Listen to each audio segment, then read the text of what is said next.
Hi, I'm Kat, and I'm here to say we like the giggle in our own way. Intro sorted. No.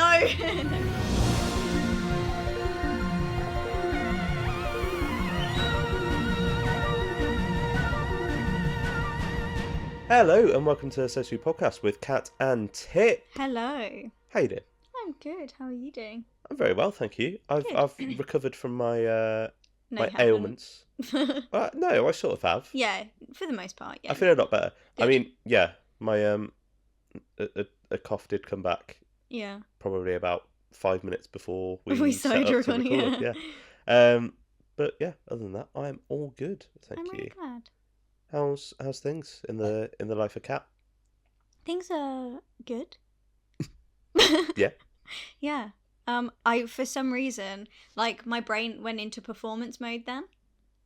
Right. And I just had like this vision of, I've been watching a lot of Ariana Grande Wicked interviews. Yeah. And I kind of went to go and do that for a second. And that wouldn't... I'm good. Cool. Are you sure? Yeah. I don't know what happened just for a second. No, I don't know what happened. That was really bizarre. I don't know what happened. So, this is the Thesayswhopod podcast where we talk news, reviews, and all things Who. Oh. Yeah. Is this a new thing? That's the slogan now. I like that. Yeah. I don't know if my teeth would allow it. Try it. Give it a while. What is it again? Go on, see if you can do it from memory. Okay. Hi, this is the Thesayswhopod podcast where we do reviews, news, and all things Who. Yeah, thereabouts. Yeah. What did you say? Where we talk news, reviews, and all things Who. I mean, talk, do, cover. Scream, giggle. Giggle. Oh, giggle. Well, yes, that is what we're going to be talking about today for the main topic. We're doing a review of the Giggle, which sounds... Thank you very much. 2 years after its broadcast. Yeah. But first... Have we got news? Well, just for a little peek behind the curtain, we're recording this on the 3rd of December, so it's a week before this comes out. Mm-hmm. So we don't really have much more news. I was going to say, I didn't think we had news. Yeah. Just some more reviews of The War Between. Yeah. Seems like positive.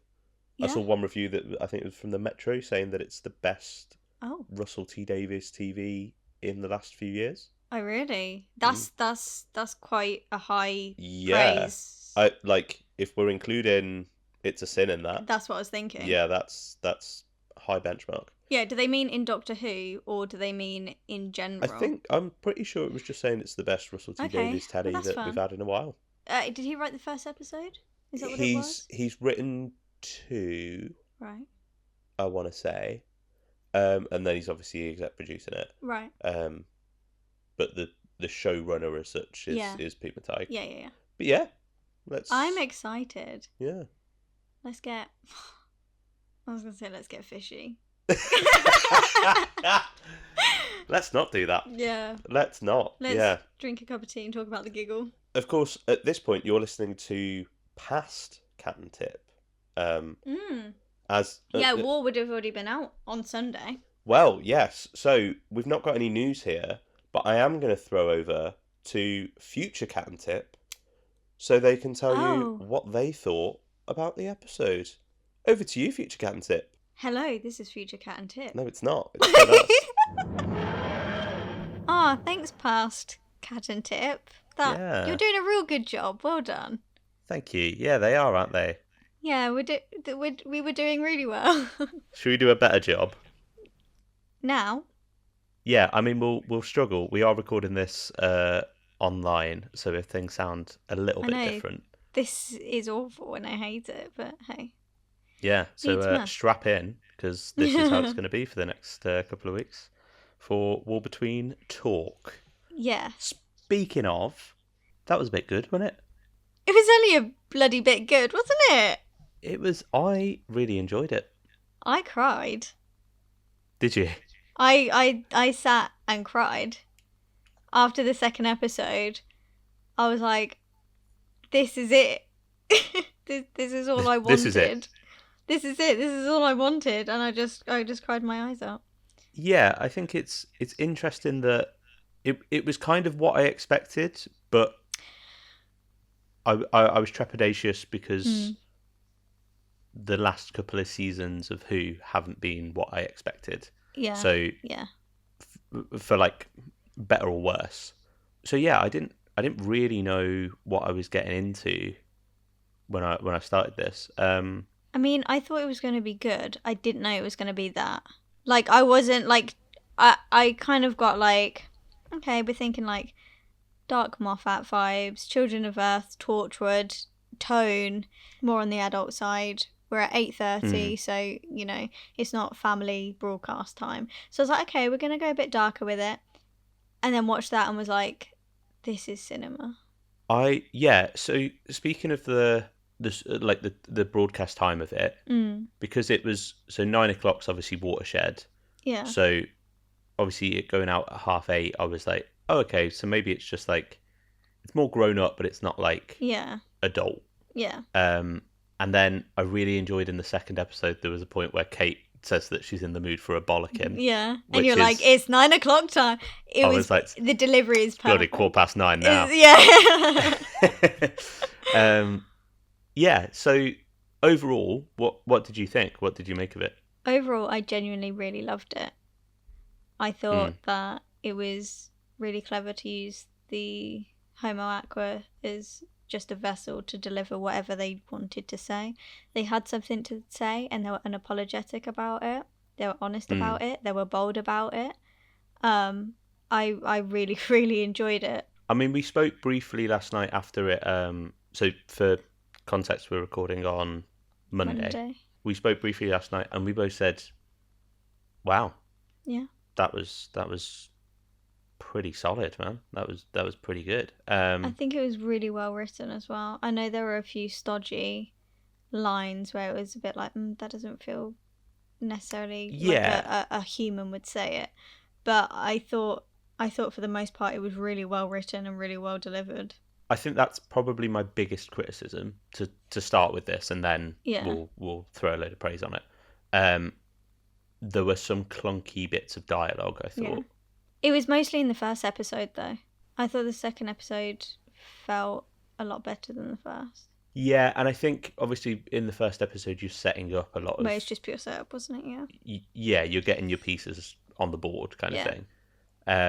But then, that said, there were a few things in there that felt really like just nice little character beats. Well, just any sort of character was nice from what we got from Doctor Who. Yes. Seeing Barclay's family and their family dynamic, I really enjoyed it, and they really sold me on it. I believed that they were a family unit. Yeah, that was really nice, and I like even just the little beats in there, like you know, his ex-wife when he was talking about the party. Yeah. Oh. Yeah, like the bit with the party, and he's like, of course he is. Of course he would be there, yeah. Yeah. And he's like, are you jealous? When he was like, well, she's beautiful. And she's like, I'll order the fish. Yeah, there's some nice beats in there. Yeah. And I think the star of the show here is Russell Tovey. Yeah, 100%. But you know, obviously he's the lead. He's just a delight, isn't he? He's really good. Like, anything I see him in, you're like, oh yeah, I like him. Yeah, he's got such a likability and just this really nice sort of everyman charm about him. But I also believe that he's the kind of person that would go, actually no, like.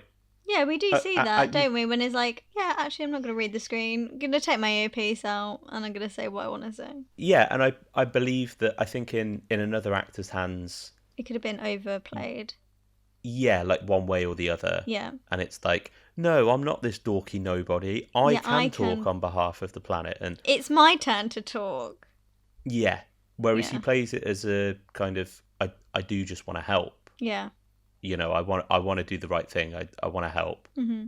I'm in over my head, but you know what? Actually, maybe I can. Talk for my race, more so than all these blokes in suits behind me, you know. Mm-hmm. Yeah, I thought that was really nice. So yeah, we start with some Spanish fishermen Yeah. bringing up a little Their catch. catch of the But day, mate. let's talk about that. What was your first thoughts on seeing the sea devil caught in the net? As in, what did I think of the Yeah, what design? did you think of the design? Yeah. What did you think seeing the Oh, Homo okay. for the first time? Yeah, I really like the design. I quite like in this that they've, you know, as we kind of thought they were maybe doing, there's different sort of subspecies. Oh, I'm so glad you brought that up. Let's discuss it. I feel like you have something to say here, so I'm just gonna let you go off. No. I've been itching to talk about the 3 different Homo species because I got a jump scare when the second little guy came out, and it was just a CGI big fish, Little bulldog, but more big fish. Yeah, angler fish. Yeah. yeah. I wasn't expecting it. See, the CGI is what took me out a lot. I had to get used to it. I got used to it coming into the second episode, but the first episode, all of the use of CGI really took me out of it a little bit, and I had to adjust myself. But in the first episode, I think because I've been watching so much classic Who, which isn't CGI and it's just models and physical sets and stuff, it's really a weird adjustment. Because all I've been watching is Classic Who. I haven't been watching any new Who. And you're like right at the start of Classic Who as well. Yeah, like season 2. So you're jumping 60 years in between. So it's really, really hard to adjust to new Who now because I'm just like in Classic Who so much. So that took an adjustment throughout the whole of the first episode. And I didn't really like the overusage of it. Like, I understand that they needed to use it for, like, the tunnel and the sea devil coral rising from the water. But, like, seeing the second fish being, like, pure CGI fish in my face, I was like, geez, wasn't expecting that at all. But I wish they had made a puppet or something and then just kind of, you know. Yeah, that would have been cool. I do always prefer sort of practical stuff. I want want some more physical and practical stuff in it.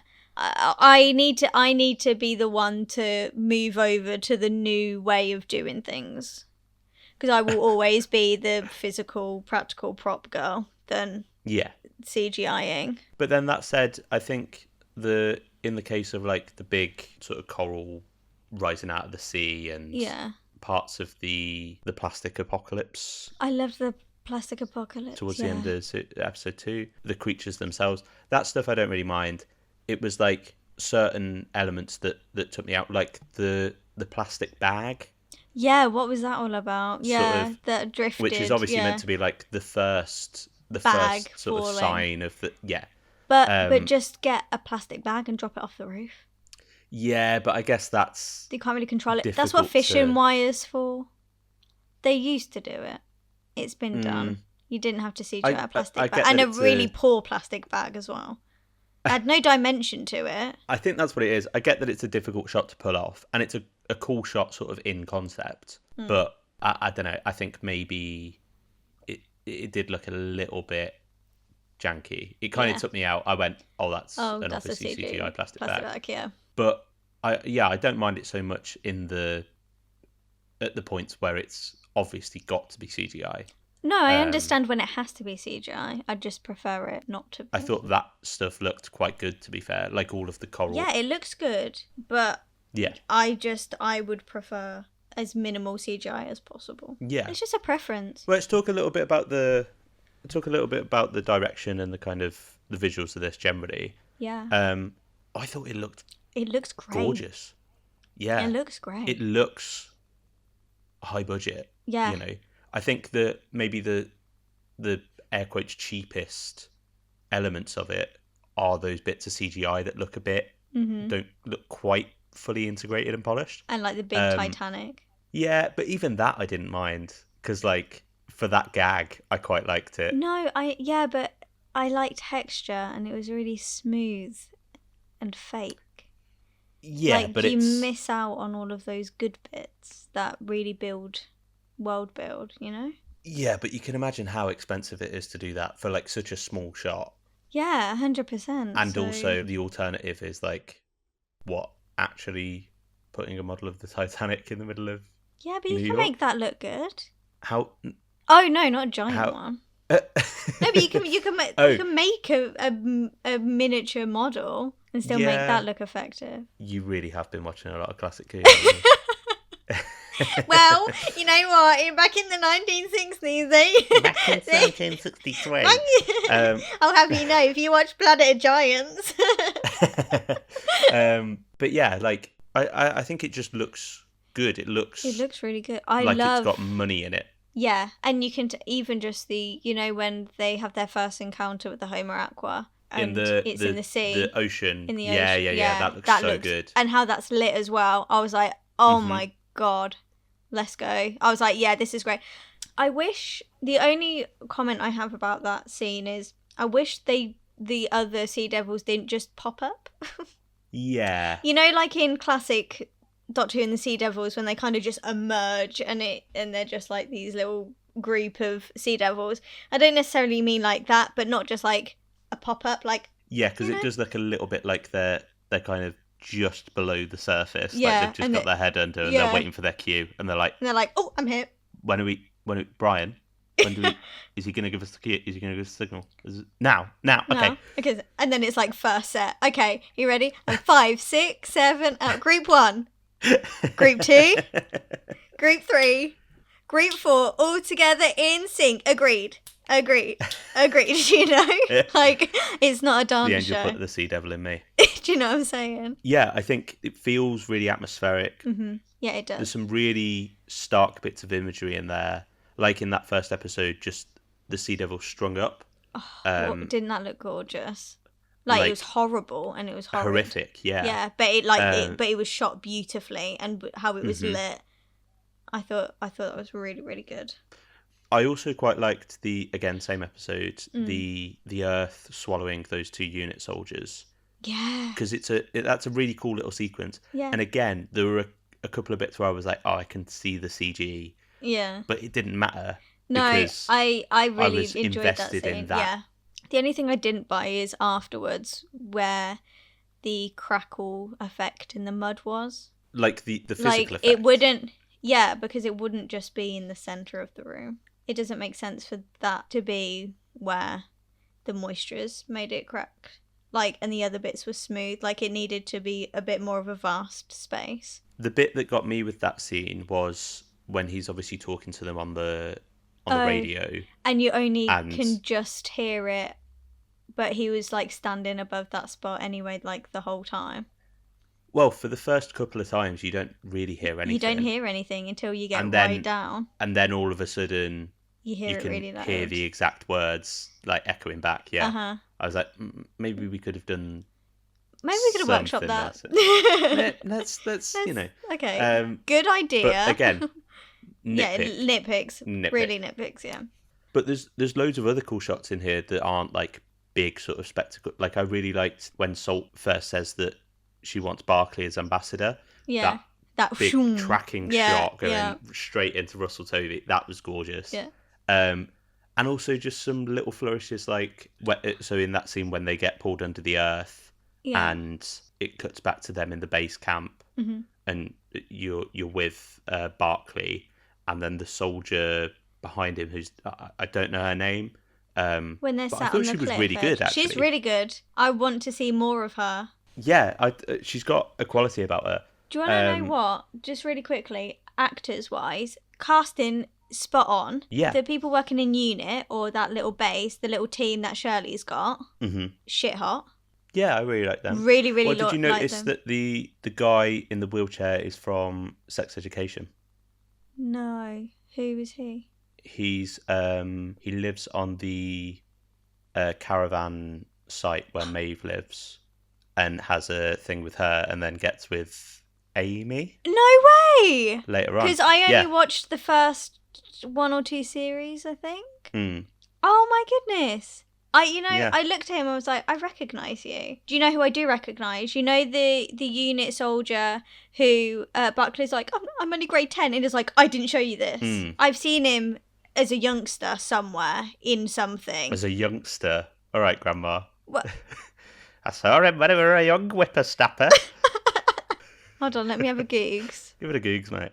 Well, the other person that I recognised was the like minister, dodgy business guy. He accepts the slides from that scientist and gives him like his one visa, who like sits down. his papers. Oh yeah. I was like, I know you, and I can't think where I know you from. Who was he from?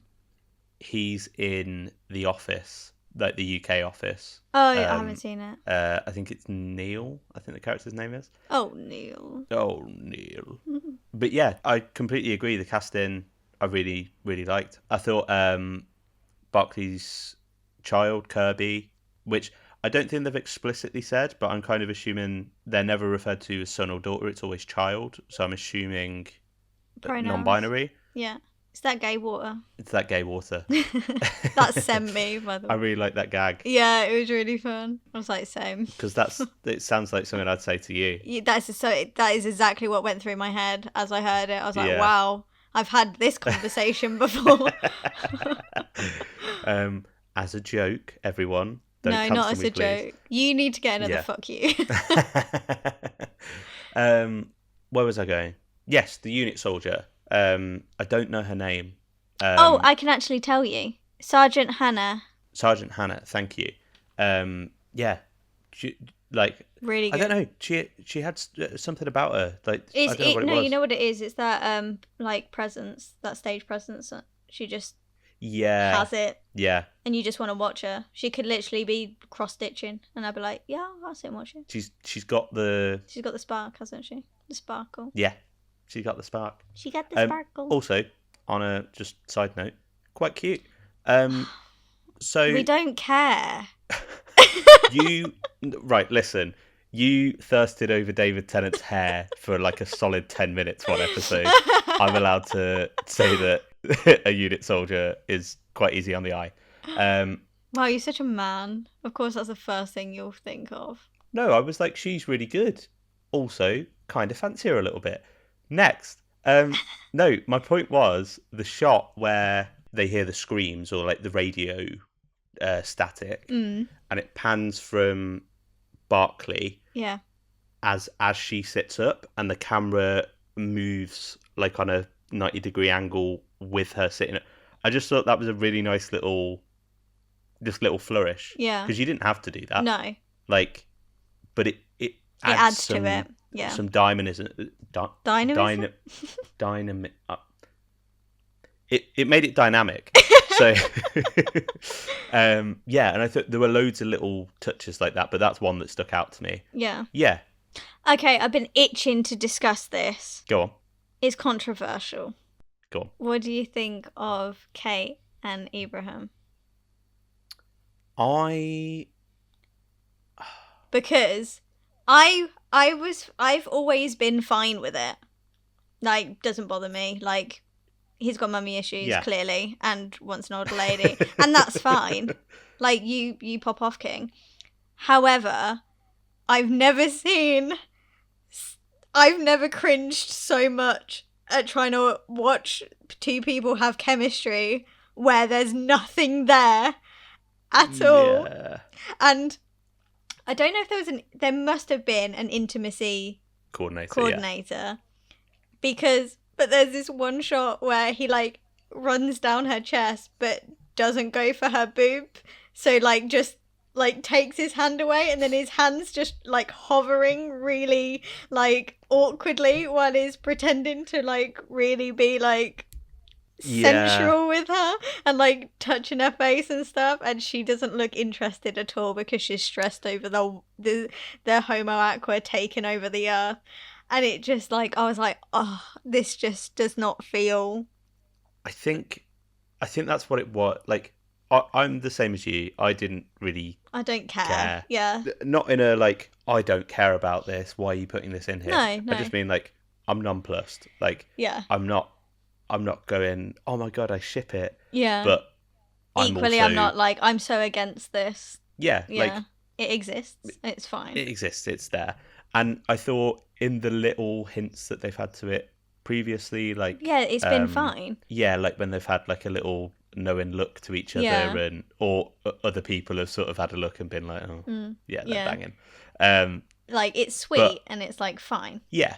And I think because this was, like, the most we've seen Physical sort of, like, touch-wise. explicitly Yeah. showing it on screen that, oh, no, they're a couple. Yeah. Or, like, they're seeing each other or whatever. Yeah. But also because, yeah, like you said, I'm not really getting the chemistry. I'm not getting And I chemistry, or it's not convincing me in any way. And I don't think that's down to either of their performances or anything like that. No, it's just not reading that way. Yeah, and I don't think it helps that the scene in which we're introducing that element is, as she said, she stood there being stressed. Yeah, and like all she can think he's of. just...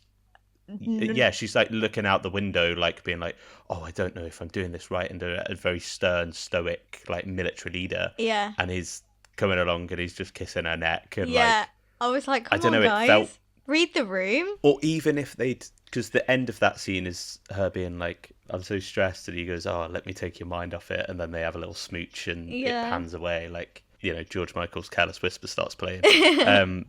But I think if you'd had her maybe more receptive to him kissing her and his, like like touch, that sort of embrace, yeah, but because she's just sort of stood there like still very stoically staring out the window, like, yeah, oh god, my job, like, what if and he's just like, okay, just moving in, and yeah, but he's not even like acknowledging anything that she's saying. Yeah, I don't think it's like a deliberate thing. No. I think it's just an overlooked thing, maybe in the direction of, okay, maybe we'll have her sort of even just like a little smile, or yeah, like just like I'm enjoying this at the same time. Yeah, but it feels very much like work. Should we shag? And she's like, yeah, go on then. Yeah, like, oh, okay, all right. Yeah, I don't know. Sure. Like, I'm still fine with them being in a relationship, but that one scene, I was like, you're trying to sell us this, and I'm not being sold right now. Yeah, I think, I'm not sure. Let's see how it goes in later episodes, because there might be less stilted sort of... Also, we already have Barclay call Salt beautiful. Salt has already said, you're my favourite human. We're getting a bang sequence, right? Oh, yeah, the fuck me eyes between the two of them. Uh-huh. Like, he's fucking a fish. There is some tension there. That is palpable. Like, they have chemistry. Yeah, I think it's maybe the most damning indictment of the Kate and Ibrahim romance is the fact that I believe more in the chemistry and the sexual tension between Russell Tovey and Gugu mbatha-raw painted blue with some fins on the side of her head from 100 feet away. Uh-huh. Like, just making eye contact, and I'm like, oh, okay. Oh, I see it, yeah. Whereas him literally kissing her neck and like, yeah, I think that's interesting. But also, yeah, what did you think of that? What did you think of that kind of dynamic? Or Salt as a character in general, I guess, because we've not really spoken about her. No, bus ass bitch. Yeah. Oh my goodness. I really like her. Just literally, I was sold from her first step and just standing there. I was like, oh my god, yes, you're queen of the Homo Aquas. Queen of the fish. You're Empress Queen of the Homo. Fish. Yeah, you are Queen Homo. Or King Homo. No, okay, and it made me cry. And do you want to get into it? Okay. Uh-huh. It made me cry because I felt really like connected to this. Seeing her request something, just as a female looking presenting fish, but as a female, just as a sorry, you adding fish to the end of that really caught me off guard. Sorry.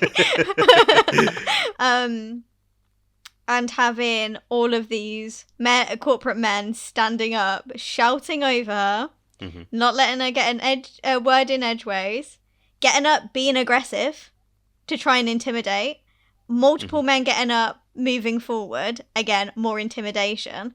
Barclay being like, whoa, but they're dogs in here, and they're not going to lose out on their money. They're not going to save the earth for anyone because they've got money in their bank.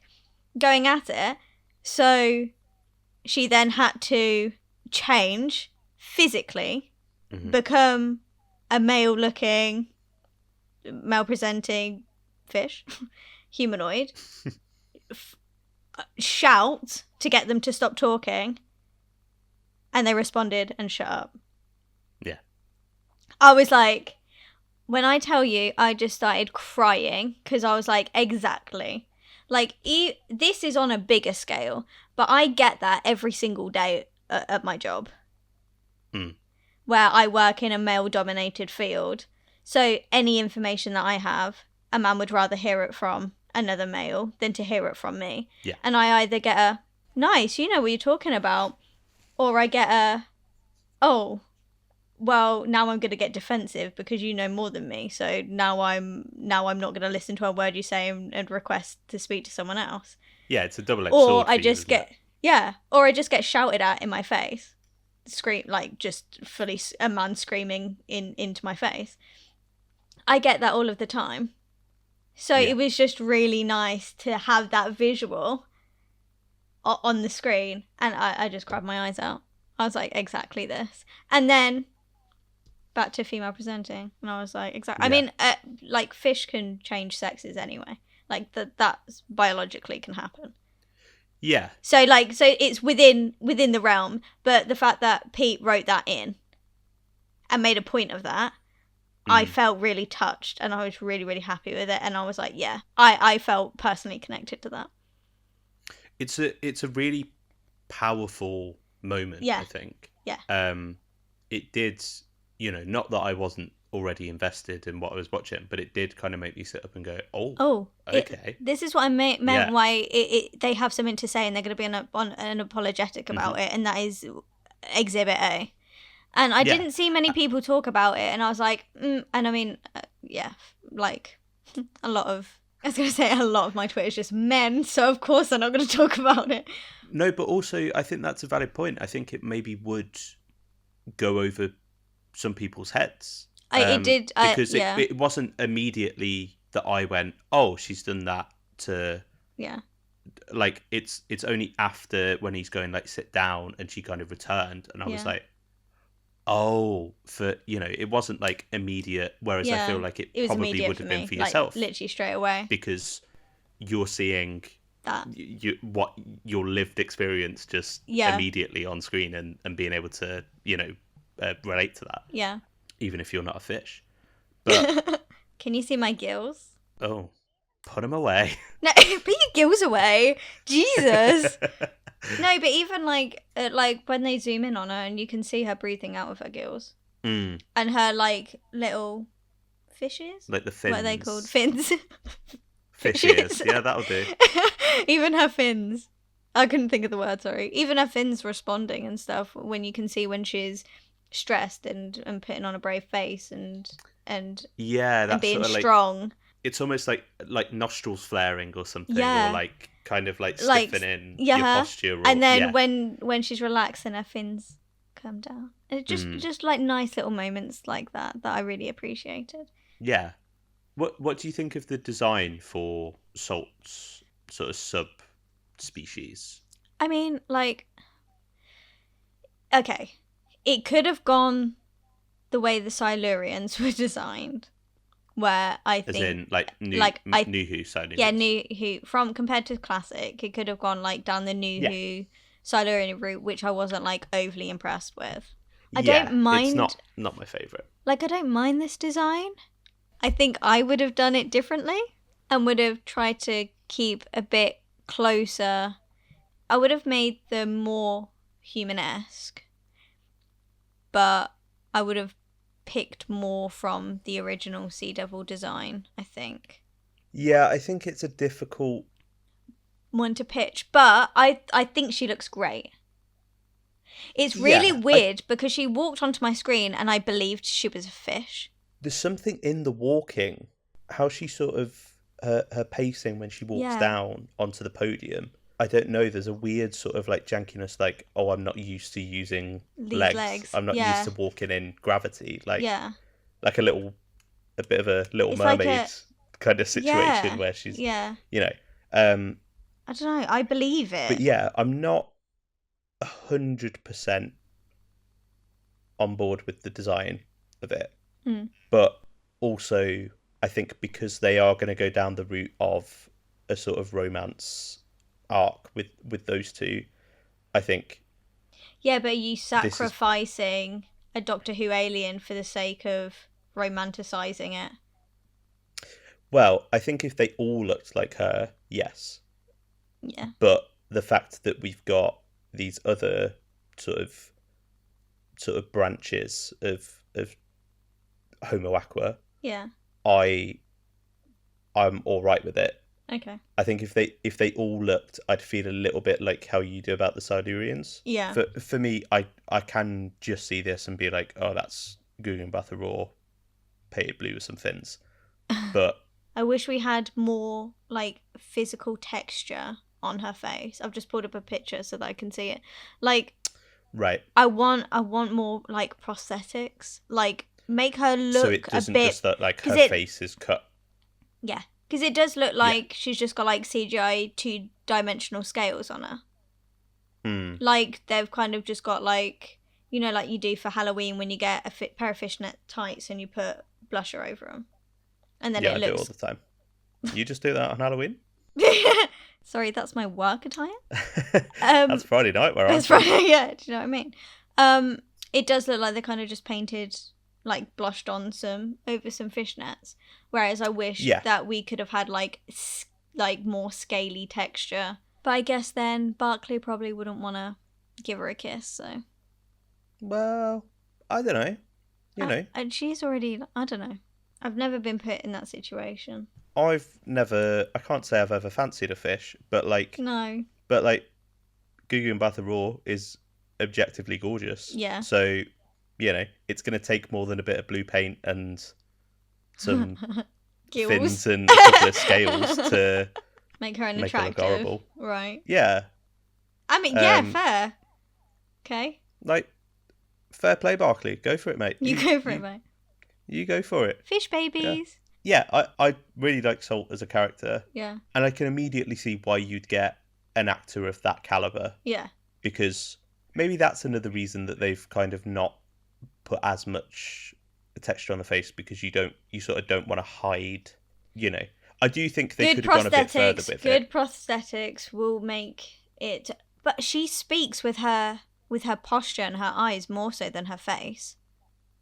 Yeah, anyway, but good prosthetics wouldn't hinder that.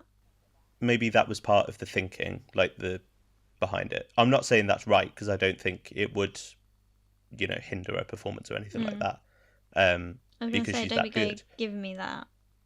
No, but maybe that was the thinking of they're like, we've got Gugu, we don't want to,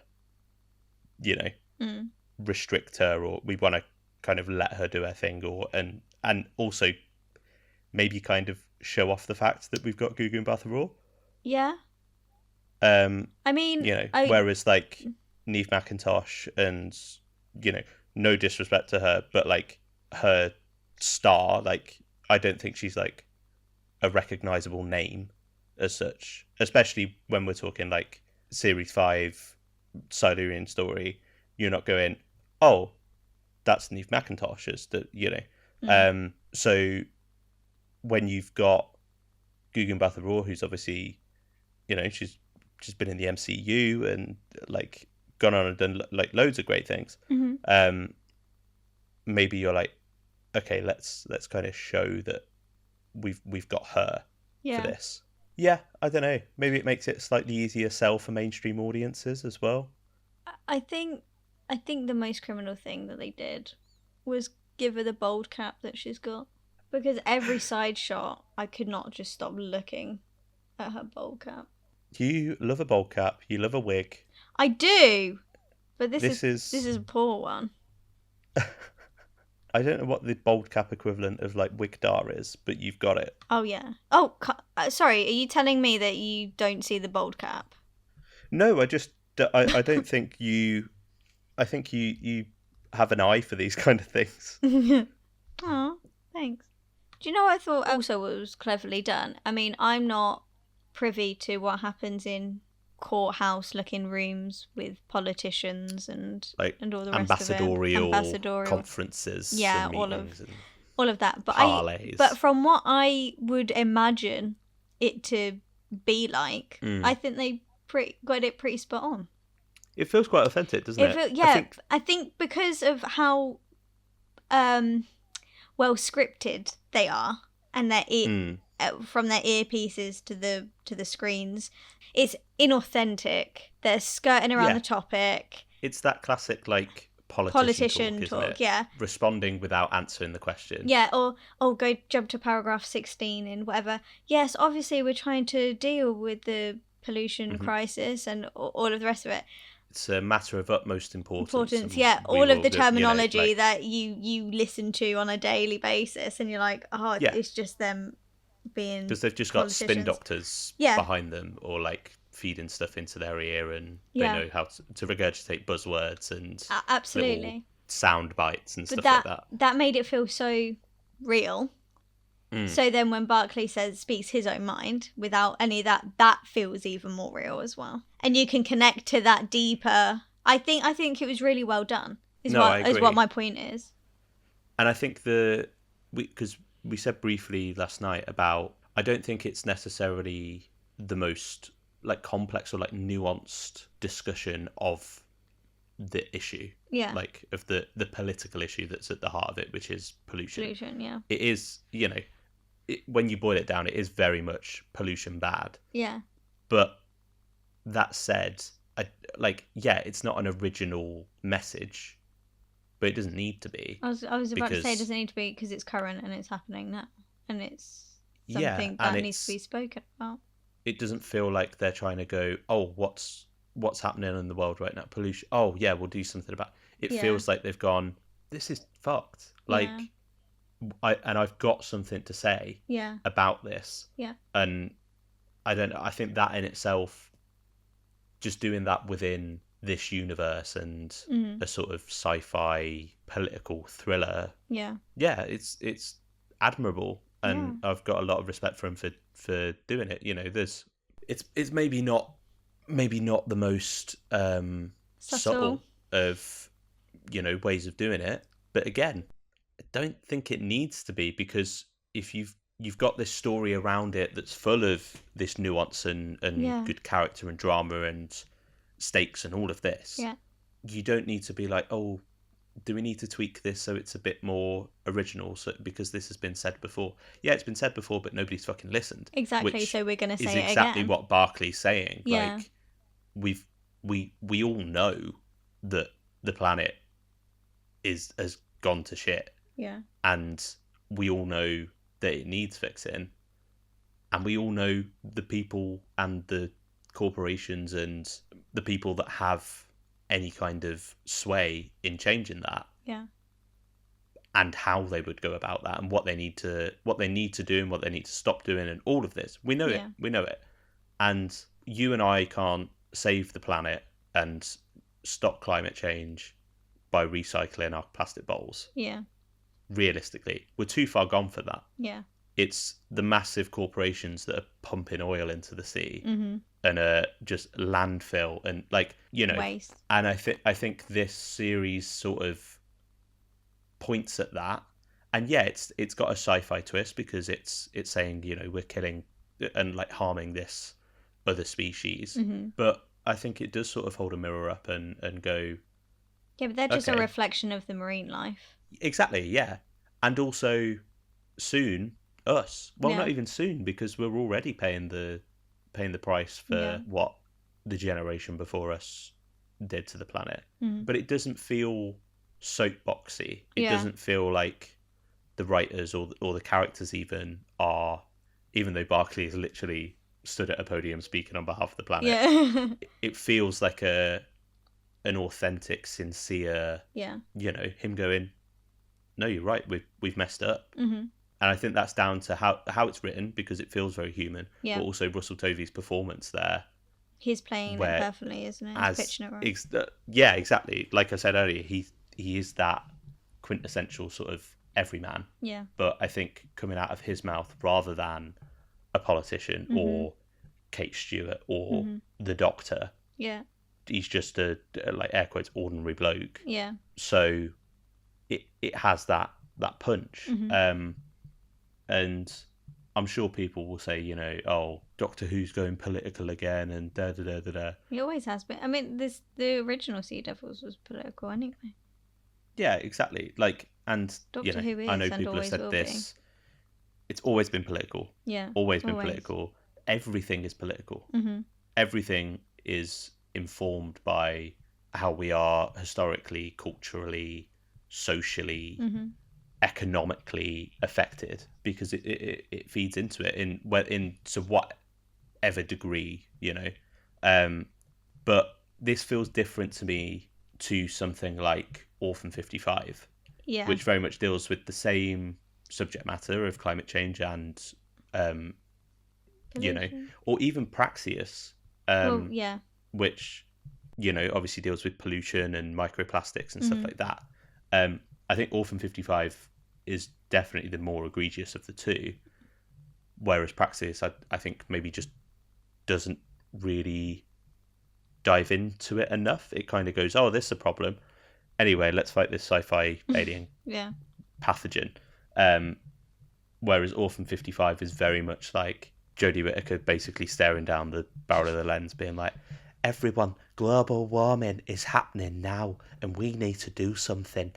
But it's got nothing there. It's not saying anything. Yeah. Whereas this, I think, is really, it's got some bite, and it's pointing at the people responsible, and the people that have the power to change, which are the politicians and the business owners and the millionaires and the, you know, and basically putting them under fire, which is absolutely putting a microscope on them, you know, and saying, come on.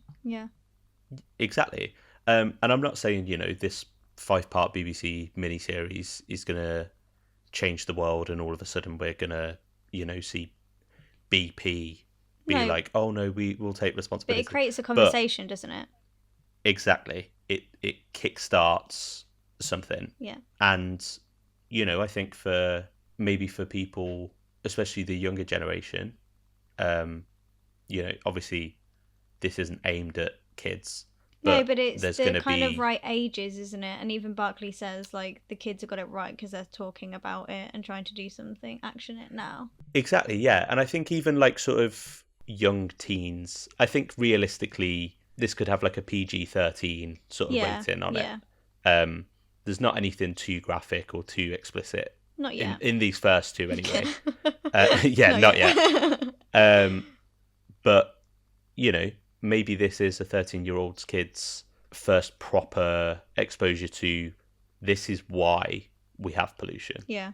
You know, which, and yeah, you could say the same for younger kids about Orphan 55 and Praxeus and stuff, and, you know, that it's a very sort of watered down, diluted version of that message and very broad strokes.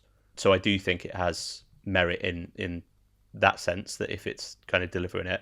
But I think this goes, here's the problem, and then does everything that it's doing. And this is just, we're not even halfway through yet. No. But I think just that, the imagery of all of that rubbish, it's the and water. All those plastics raining down. It's the water scene. Because I knew exactly where it was going. As soon as she asked for the glass, I was like, okay. That's again another really stark image. The same as her dropping the eggs on the floor. And saying, "Oh, this is our gift to you. Is my dead children." Yeah. Like, shit, man. Yeah. She didn't come to play. No. And that's what I really, really respect about it. Yeah. They didn't come to play. But I really hope it keeps up with this pace and this tone. It feels like it's got some punch. Yeah. And I'm genuinely, I said to you last night, who would have thought that I'd come out of the bloody Sea Devils unit spin-off going, oh, I can't wait for next week. Like, that's insane to me. I was expecting to do that, but for a different reason, because I love Sea Devils. I was expecting him to go in like, yay, I love Sea Devils, this is going to be so nostalgic, to crying and being like, this is one of the best pieces of television I've watched in a very long time. Well, I think of the RTD2 era of stuff, this has got... I know it's very early days. Yeah. But this has So got to far. be up there with some of the best of what we've had. Yeah. You know. I feel a bit robbed. Yeah. That we got what we wanted from Russell for 2 seasons in a spin-off. Mm-hmm. Because this is all we were asking for him to come with something to say and then put it in Doctor Who. Because that's what he did before. And I think even more so just, I feel like I know that character. Yeah. I feel like I know who Barclay is. Yeah, 100%. I feel like I understand who that his family dynamic. is, and yeah. I feel like I've got more of a read on Kate. Yeah. You know, like... you know what? I really like the comedic route they've gone down anyway. Mm. Everything that Kate jokes about lands. When it's like, oh my god, please don't shoot me. And she's like, oh, I forgot my gun. Have you? No, of course I haven't. And you just see the gun in her. I was creasing. I was like, I love you. You're great. I really liked that beat, yeah. I think there's loads of good in here. Yeah. There's loads of good. Obviously, we're 2 episodes in out of 5. Yeah.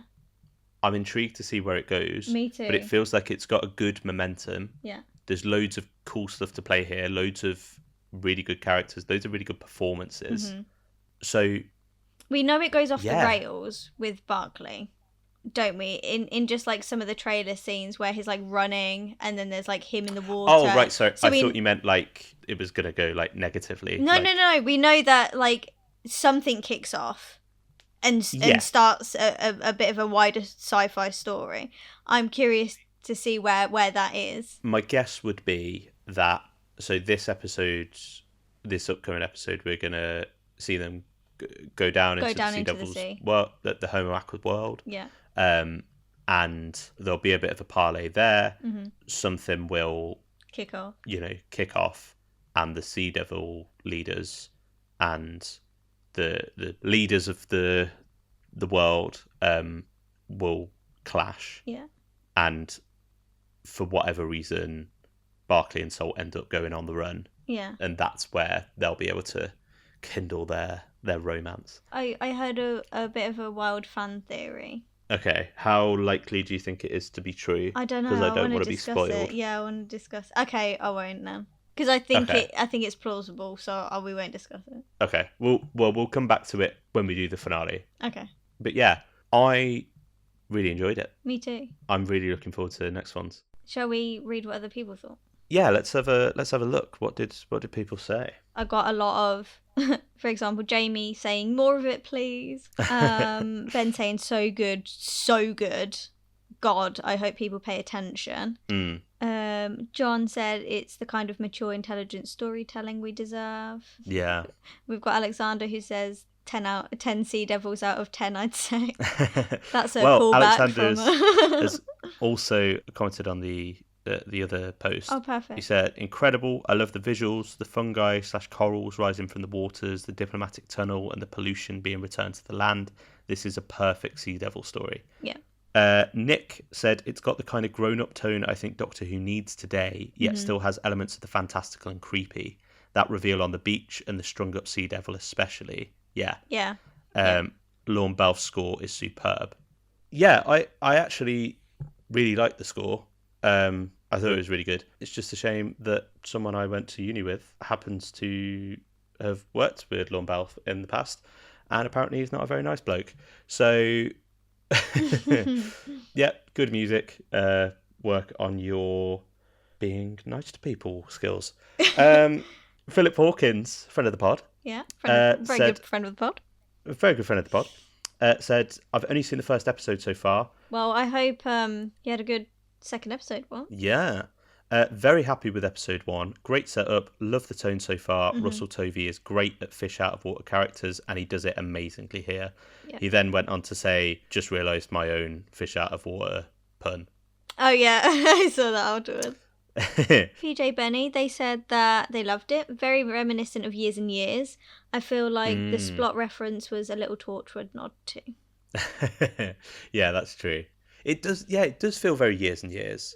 I think I was trying to place it because I was like, I know people said, oh, the Children of Earth comparisons. Yeah. And I think maybe in its sort of like its content, you know, that it's a sort of political ambassadorial parleys between two species and how the British government would react in real life and stuff like that.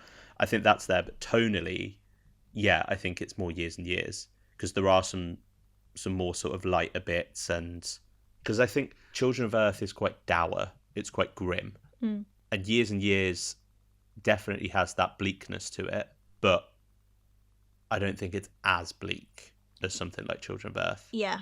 And I think it's got some more light-hearted bits in there that kind of balances the tone. It has a lot more comedy, which I think it needs.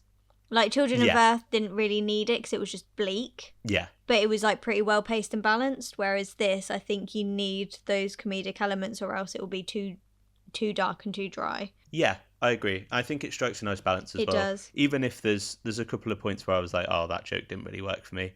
It's not like, oh God, that was bad. Yeah. Do you know what I mean? Another one here from Jack Antrobus. Thoroughly enjoyed. Makes me think Doctor Who needs to resort to the serialised format if they can't get 8+ episodes, because I'm so engaged in all the elements of the war between. It's grounded with actual threat, and whilst not subtle with its messaging, incredibly effective. Yeah, I agree. Yeah. If they have to go down the 5-episode route, it has to be done like this. Yeah, I think, you know, Flux kind of showed that it's possible. It's possible. Yeah, maybe it's something they just need to experiment with. Yeah, and kind of play about with. But I completely agree with you, Jack, where you were saying there about the messaging not necessarily being subtle, but it's really effective, and yeah, it lands. Yeah. It landed for me. And last one here from Vorish. I hope I'm pronouncing your name correctly. Yeah, I read this one. So the tweet was, what did you think of the first 2 episodes of The War Between Land and the Sea? Vorish says, nothing, because thanks to the split up of BBC and Disney+, the show will probably only stream in Germany sometime in 2026, if even. That's really sad. I don't know how I could react if I went onto Twitter and I saw all of everyone going, oh my God, Doctor Who is back. Oh my God, that was some of the best 2 episodes of Doctor Who I've seen. I can't believe this isn't a spin-off. Oh my God, this is incredible. But you don't have access to it. It's a bit of a kick in the teeth, isn't it? Yeah. I think the fact that a big selling point of this Disney era was it's everywhere internationally, and I think to then go back to, oh, this is out in the UK and then you'll get it sometime later everywhere else. That's gotta sting. That's gotta hurt, yeah. For international fans. But I've got 2 more. Go on. I have one from Ada who says, I hate it, not because it was bad, rather I don't have the internet on my computer since Saturday, so I can't watch it, therefore I choose to hate it until I can. Which I found very amusing reading earlier. And then I hope you can watch it very soon. Yeah, me too. And let us know what you think when you get around to it. Tell us your thoughts. So I saw this tweet. They didn't comment it under our podcast, but I saw it and wanted to read it out because I thought I bookmarked it, because I was like, okay. Gareth Clark said, the war between land and the sea is proof that Russell never lost the source. This feels just as strong as Torchwood's Children of Earth, and that's the biggest compliment. Yeah, I think that's true. I think I'm interested to know the sort of behind the scenes reason why Doctor Who seasons 1 and 2 feel like they went in a very different direction to where this has gone. And I don't just mean tonally or the sort of demographic that it's aiming for, and also it's quite nice to see that it has had quite a positive reception even from people that didn't enjoy seasons 1 and 2. I've seen a lot of people who didn't enjoy seasons 1 and 2 at all really like these first 2 episodes. Yeah, so I'm intrigued to see where it goes, but let us know your thoughts down below. Yeah, you can contact us. We've got the link tree down there, or if you want to drop us an email, that's at thesayswhopod@gmail.com, and we'll be talking about episodes 3 and 4 next week. Oh yeah. But for now, we'll pass you back to Past Cat and Tit. Wow, thank you very much, Future Cat and Tit. That was very insightful. I wonder what I said. Really enjoyed what they said there. Me too. That was a great review. I was going to say, I think that was probably really the best they've ever reviewed. I think so. I agree with what they said as well. Yeah, me too. Especially because I think, you know, that bit where that happened with that character, and then, you know, when I said that thing and that said and was on board of what, and then when you said yeah. Anyway, so the giggle. I thought you were going to do another giggle. I thought you were just going to intersperse the... Maybe. I'm gonna jump scare giggles at you. The C major arpeggio. You'll be talking, I'll just ha ha ha ha ha. Jesus Christ. Apologies, anyone. I thought we were just talking. I didn't realise I was headphones. making it. I was talking to you. I wasn't podding. Oh, we're always podding, baby. We're always podding. We're always podding. Podders be podding. Is it dolphins that are called a pod? A group of dolphins are a pod? I have no idea. I think so. Or is it whales? I can't help but feel this question might be more interesting if I had any information on it. I have no idea what a group of dolphins are called. I'm sorry. No, I'm pretty sure it's called a pod. If you know what a group of dolphins is called, drop it in the comments below. Yeah, send us your answers on a postcard. Drop us an email at thesayswhopod@gmail.com. But in the meantime, let's get giggling. Yeah, let's get giggling. Let's get giggling. So, the reason we're doing this episode is because this week marks 2 years since the Giggle first broadcast. Thank you. I was thinking about this. It simultaneously feels like much longer. Yeah. But also kind of like it was only a couple of months ago. I mean, I got it wrong and was like, I can't believe this was a year ago when we were watching it. Yeah. So I already started on a bad But then footing. you're never the best sort of yardstick for... I don't have a good sense of time. Yeah. But no, like, it feels... just the fact that we've had 2 whole seasons of Doctor... Well, I say whole seasons. 2 8-episode seasons of Doctor Who, and then a whole Doctor come and go. Yeah. Since we had this episode. That's kind of crazy. It is. It is, really. I mean, I did make a comment, didn't I, when 14 was like, good luck. And I was like, on your 8 episodes. Where's he going? Everywhere. Yeah. Only about 16 episodes. Yeah.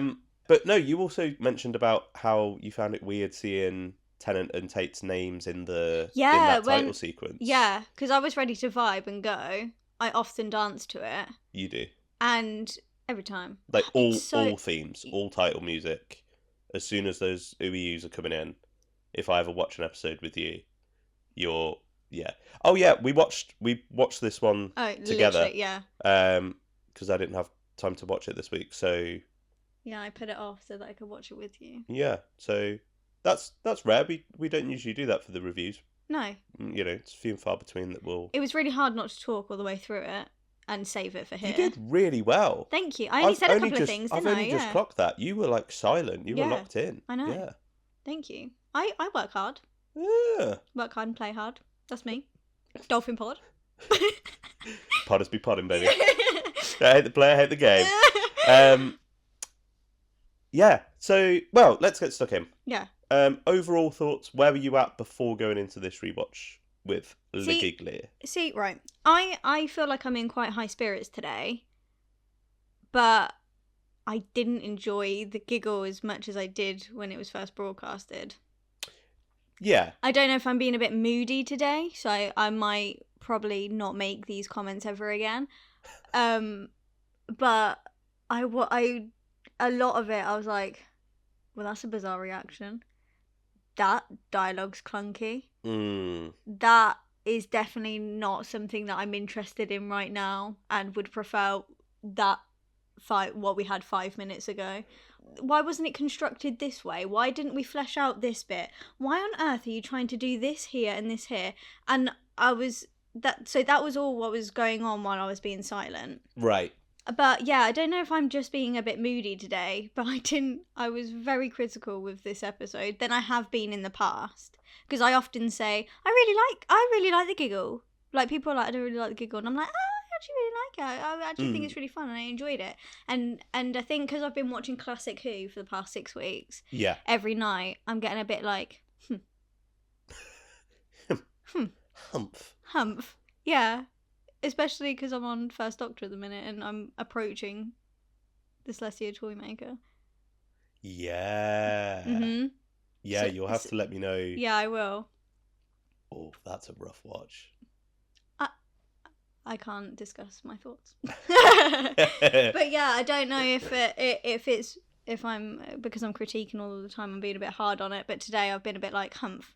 I mean, so going in, I'm sort of the same as you. I think it's fun but flawed. Yeah. That's kind of how I feel about. Yeah. And to be fair, kind of how I feel about the 60th specials in general. Yeah. I still had fun watching it. I still found it fun on this rewatch. But I was not more aware, but like was noting the flaws more. You know what it is, Tip? What? I can't remember. I don't think I've seen the Giggle since around the time it was broadcasted. Maybe during series 1 I had a watch of it, but I haven't definitely since series 2's come out. And I think after having series 1 and 2 of Shooty and then going back to watch the Giggle, I'm a bit like, I can see where bits have started. Yeah. Do you know what I'm saying? Yeah. The weaker sort of components of Russell's writing as he's venturing his second run. Yeah, the seeds of it are here. And I think also, there's a bit of hindsight there because these specials felt like, this is the start of it. Like, there's all this promise, and we've got this Disney money and and I think it felt it's slightly jaded by what we've had now. Not being the sort of like absolute home run that. Yeah. But yeah, let's talk about the story. Would you like my main issue? Or do you want to start from the beginning? What's your main issue? I think, and I want to talk... What is your issue? What is your problem, mate? Ask the crowd. There are many. No, I think I want a bit of a moan. I think that's what this is. Oh, okay. Should I strap in? No, I want to moan with you. Maybe I should have had a cup of tea. Yeah, I did offer you one. You did? I did forget about mine, so mine is a bit cold. I think I'm in a bit of a moany mood today. I think my biggest gripe with this, maybe the specials in general. I don't see the point of the 14th Doctor's storyline. Yeah. Like, I've been watching some really good Doctor Who with some really good, like, doctors. And then I'm watching the 14th Doctor and I'm like, you could have done so much more.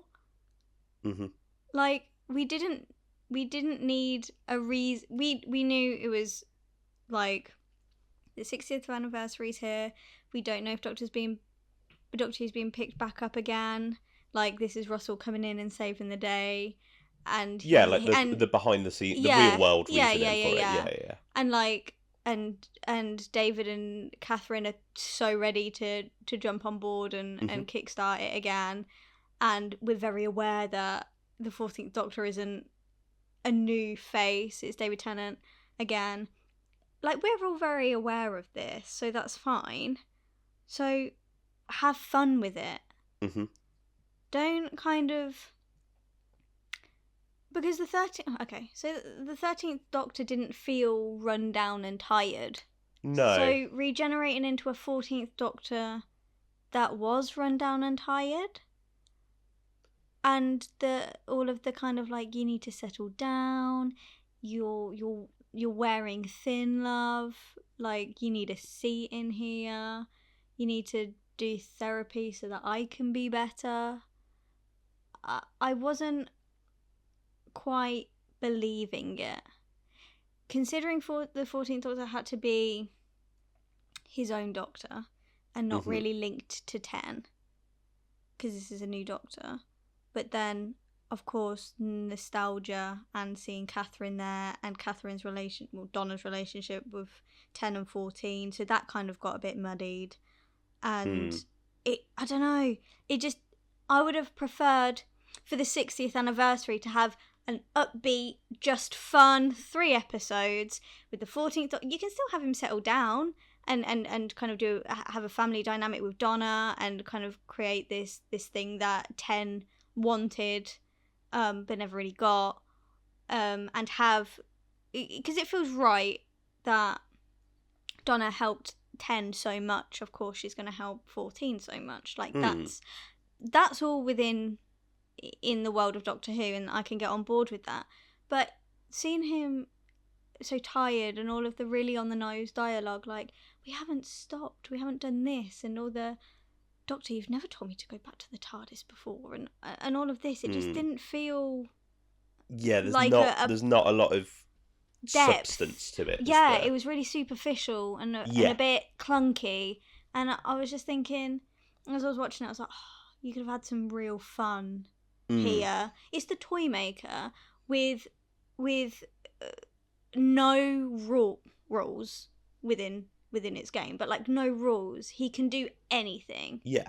I was so invested whenever the toy maker was on my screen, especially the bit that everyone loves and what we all love in the toy maker's emporium. You had all of that. That is the episode.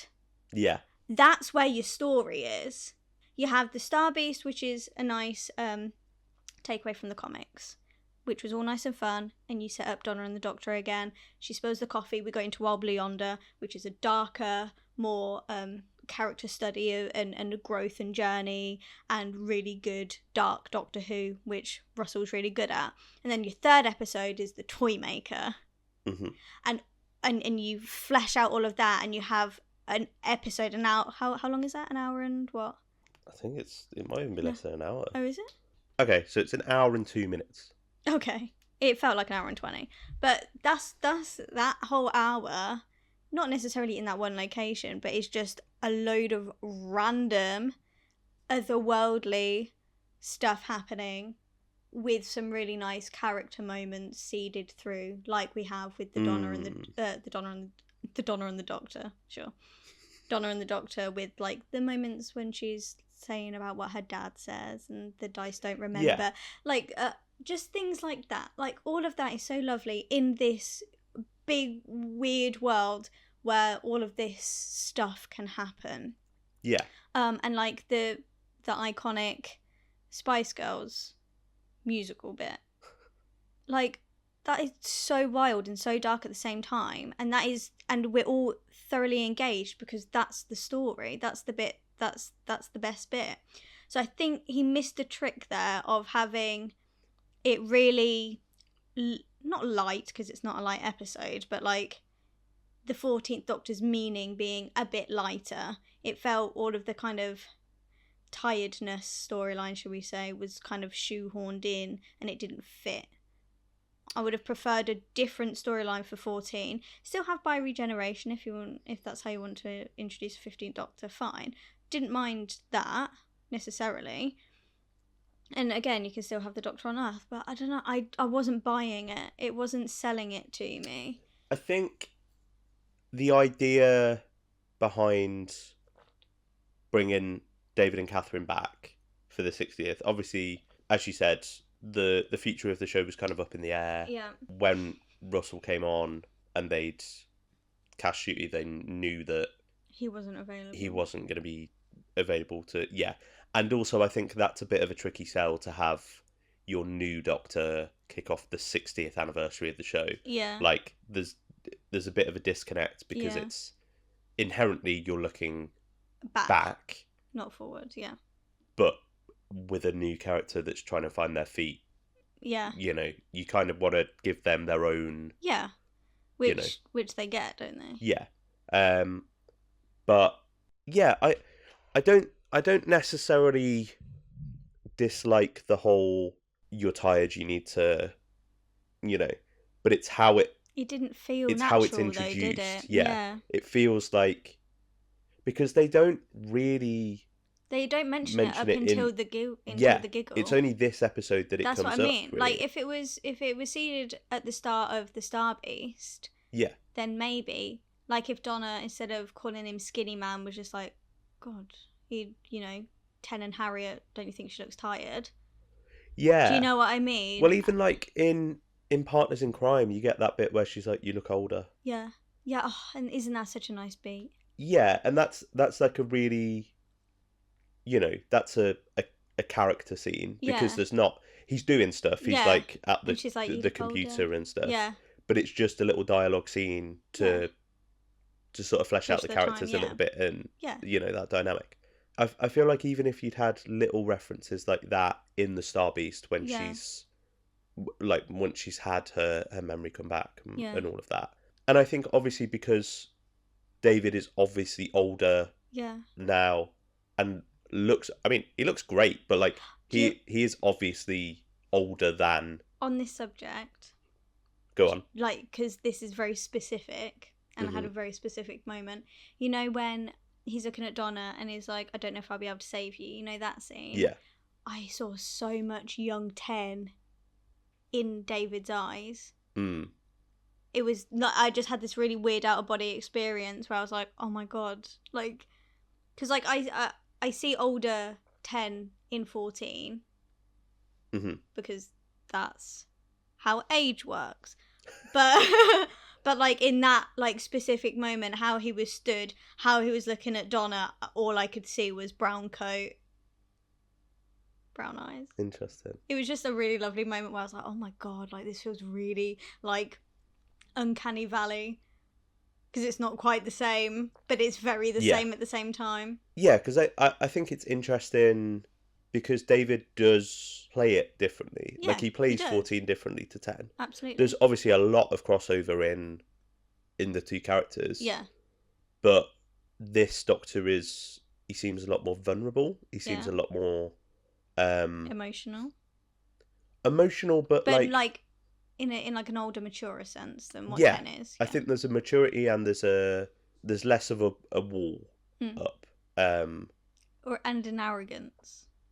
Yeah, he just seems more human. More grounded, yeah.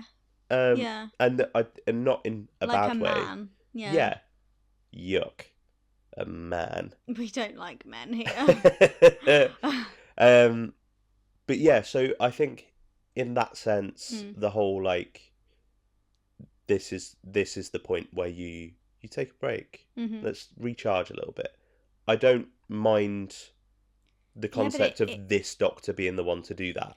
Yeah, that's fine, but it feels out of like it does weird. Feel sort of forced into this one, like, oh, we've not really addressed why it's David, have we? Yeah. So I don't mind that concept of like David's Doctor is or like 14 is the one that gets to have the little rest and recuperation. I don't mind that. I feel like if it was fleshed out over more than 3 episodes. Yeah. I think if it were seeded throughout all of the specials. Yeah. Because you do get things like Wild Blue Yonder, obviously you get to see that vulnerability, like the whole with the flux scene. The flux stuff. The great scene, yeah. In Wild Blue Yonder, it always makes me think of the parallel between that and the Time War. And Russell picking that main kind of guilt for the Doctor. Because we see that fleshed out from 9 through 10. Survivor's guilt, isn't it? I think, like, I'd even probably prefer, if you were going down a darker path, pick that and use that as the 14 story arc and be like, because, like, 11 moves on from it, 12 has his own arc.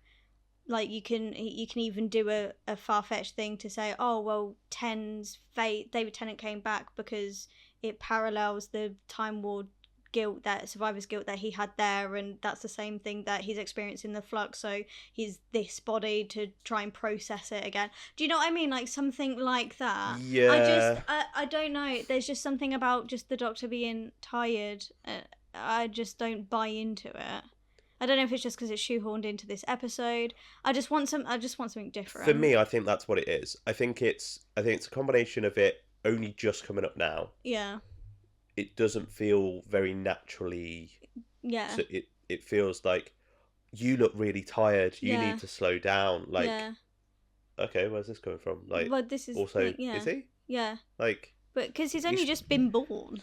Like he was only born 2 hours ago. He's been all right so far. Do you know what I mean? Like, and I know there's a point where it's like, he's kind of masking it, and he's kind of, you know. Yeah, but we don't. Oh no, really, I'm fine. Yeah, but we don't really see that either, do we? Yeah, I think you need a bit more of that to be able to, you know. Yeah. And you know, they include that bit where Donna's like, I saw inside your head. Yeah. Like that in itself, that works for me. I as like a kind that. of like, I know what you're hiding. Yeah, I like that. Why didn't we get that at the end of the Star Beast? Yeah.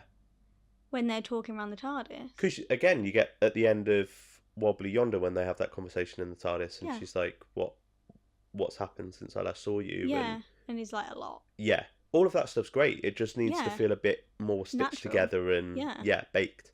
The other reason I kind of take a bit of umbrage with it is I think as an arc, as a sort of, you know, character, somewhere to take the character, I like it. I don't like it as an explanation for why the face came back. Yeah, I don't like it because that doesn't make any sense to me. That's what I mean by just have it be fun, because we all know that he's coming back for these specials, so just be fun about it. As in the reason. Yeah, just be fun. Like just make it a 60th anniversary quirky little. Do you know what I mean? I think there's so many things that you could do there. You know, like you're coming off Power of the Doctor. Yeah. Where the plot for that was the Master messing with the Doctor's regenerations. Yeah, exactly. So you could quite easily go, when she actually comes to regenerate, it goes wrong and she degenerate. You know, you don't have to say, oh, it's the 10th Doctor again. It can still be the 14th, but you go, oh, it's gone. It's reset. I completely forgot Power of the Doctor existed. I genuinely went from Flux into this. Yeah. Or your big bad for this little is a toy maker with all of this power. Yeah. Just have the toy maker be behind it. I know a lot of people were saying, and I kind of subscribed to this theory myself, like before the specials had come out, that the toy maker was going to be behind it, and it was maybe going to be some kind of meta commentary on like nostalgia and like legacy sequels. Yeah, I remember that coming. Which I think could have been really interesting. Yeah, especially because we then have it followed by Sutek and Omega. Yeah, I think. I mean, given what we've had now, and Russell's approach to nostalgia and bringing all things back and all of that, there was no way that he was going to do something as critical of kind of the very thing that he then does. Yeah. But I think he could have had fun with it. Yeah. Because you can even then tie that into bi-generation and doing something with that. So, like, you know, it was supposed to be a myth anyway, wasn't it? So yeah, but as in, like, the toy maker has been lurking in the shadows. He's watched all of the, you know, he's made a jigsaw of the Doctor's history. We'll get to that in a bit. But like, he's seen all of this life, and he's gone, oh, I liked it. I liked it best when you were the skinny one with the spiky hair. Yeah. I want to play against him. I want that one. Yeah. And just messing about just to fuck with him. Yeah. And I prefer that. Obviously, within that, that's kind of like every time since a Doctor has regenerated, there's been rumblings of like it's going to be David Tennant again. Yeah. Every single regeneration. Like, he's the popular one. Yeah. So I think you could have done something with that and been like, oh, it's what everyone wants. He's the one that people want and whatever. Yeah. And then even in like bi-generation, that's what I was saying.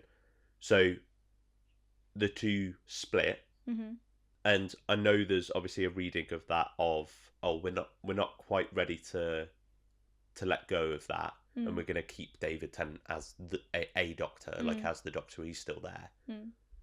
But I think there's also, if you'd gone down this kind of route with the meta commentary and the nostalgia and stuff, there's a reading of it where you go, okay, like, we know that you loved David Tennant as Doctor Who and all of this era, and he's still there. He still exists. You can still consume this.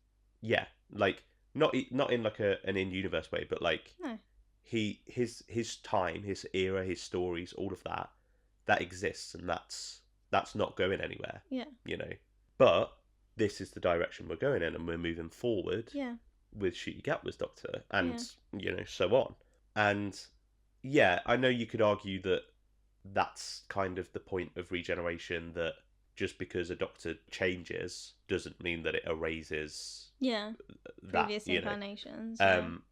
But maybe it would have been more, I don't know, more pertinent if you've literally got that Doctor still there, and you're saying, look, he's still there. You can still enjoy David Tennant in Doctor Who, but we're now looking forward and doing something new and exciting. Yeah. I don't know. I just don't think he's tired really works. Yeah. Or even, like, you know, depending on where you wanted to take it, it's like canonically he's the Doctor that lived for the shortest amount of time. Yeah. And the whole, like, I don't want to go thing. You've just done the Guardians of the Edge in Power of the Doctor, where it's this little sort of abstract plane where all the previous incarnations go. Mm-hmm. Maybe something goes wrong because of the Master's fuckery or whatever. Yeah. And Tennant pushes back in line. Yeah. And Ncuti's Doctor is sort of... Well, that's what we thought it was going to be because kind of that. Can't get because that marketing photo. Yeah, where everyone thought it was he was in the Edge, because they were hiding the unit tower. Because that hadn't been announced, had it? Yeah, like there's so many ways you could have taken it. Like, and those are just the sort of air quotes obvious ones that I can think of. Yeah. Just off the top of my head. Yeah. Like, I think the Russell's a clever bloke. He's a very creative, inventive bloke. Yeah. I'm sure there's 1,000 ways you could find a sci-fi or fantasy explanation for why he looks like that Scottish bloke that was in it nearly 20 years ago. Yeah. Like, I felt like the bringing the toy maker back, you needed to make more of him. Yeah. And he had all of this power. There was so much where you could go anywhere. Can you stop biting me, please? For reference, that wasn't me. That was Gibson the cat biting. Oh my goodness! Through that, were you watching him through that whole time you were talking? He was biting me in many different ways. Probably with teeth, I'd say was the main one. Yeah, many different levels of viciousness. Oh, he's off now. Thank you for coming to bite me.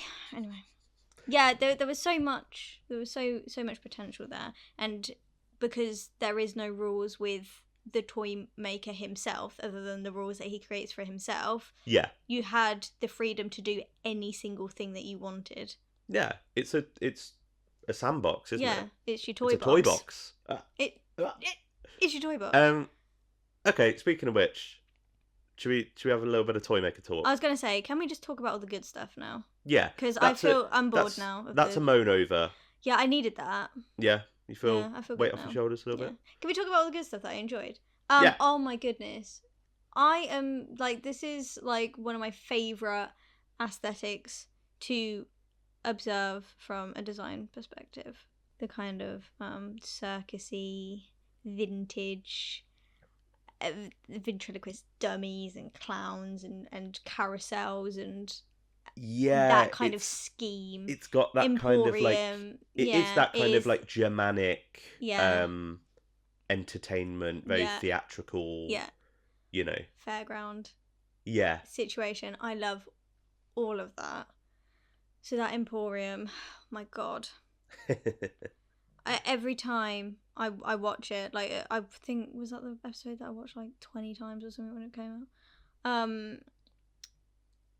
Just pausing it at different moments and zooming in to see what the set decorators had to say for themselves. Ugh. What? Let's see what you have to say for yourself. No. You know, that's a good way. What are they dressing it as? Yeah, there's just so much interesting stuff, and those corridors. Yeah, that's a really. I mean, like you were saying, that's the sort of weird, trippy, abstract stuff that you kind of expect from a modern toy maker story. Yeah, absolutely. And I think generally this episode looks really good. It looks great. You know, design wise, but also the direction and the cinematography. Yeah. The way that them getting lost in the corridors was edited was really clever. There's some really nice cuts in there. It felt enormous. Yeah. It didn't feel like they were recording the same corridor. Even if it did, I think that would kind of fit into the it's never ending, the it's trippy looping maze. back on itself. Yeah. I think all of that stuff is great, and that's kind of what you want. Yeah. The puppets and I mean, that shot of the when the toy makers, the strings sort of go up into and the you air, look, and it was I remember it being in the trailer, yeah. And the going, clouds forming. Oh my god, this looks incredible. Like really, really cool. Mm-hmm. Yeah, let's talk the toy maker. Yeah.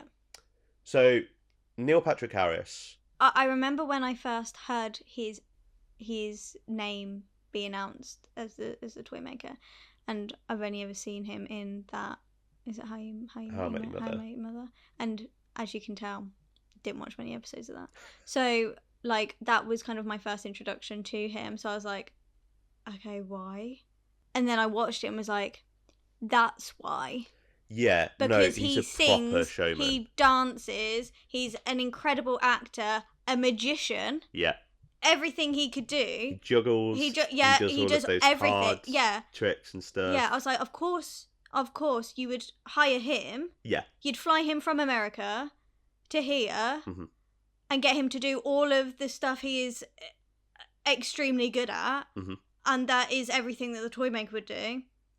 Of course you would. Yeah. Yeah. Because I think incredible. because it's interesting because the original toy maker, you know, they costume him as, I mean, he's dressed as like in like Mandarin robes. Yeah. And he's meant to be like a sort of that Victorian idea of like, again, quote marks, a magician from the Orient. Yeah. But when you think about it, he's called the toy maker. Yeah. There's not really any kind of like, I know it's a big fantasy land, but there's no real link to like magicians or stage like theatricality or not anything. In the classic. No. And he's not particularly, you know, Michael Goff's toy maker he's quite static. Yeah. It's very like there's a theatricality to it, but it's in the voice and it's just very commanding. I'm in charge and I think it's interesting that here we get a sort of costuming and design. Well, even just in the German accent, again, it's that very Germanic sort of almost like Geppetto. But that's exactly what you'd expect from a title somebody called the Toy Maker. Yeah, but I think it's interesting that this is the version that we get that acts like a showman and the theatrical like it's necessary. It's almost like this version acts like the previous one is costumed. Yeah. Do you know what I mean? Yeah. I feel like if you met Michael Goff's toy maker and he's got those little glasses on the end of his nose and he's like, that feels almost more fitting for those two interpretations. That's not a criticism, by the way. Yeah, I'm getting confused as to where you're going. I just think that's an interesting thing. The one that looks like the magician is the one that sort of is the least like you'd think. Yeah, the one that's dressed like a showman.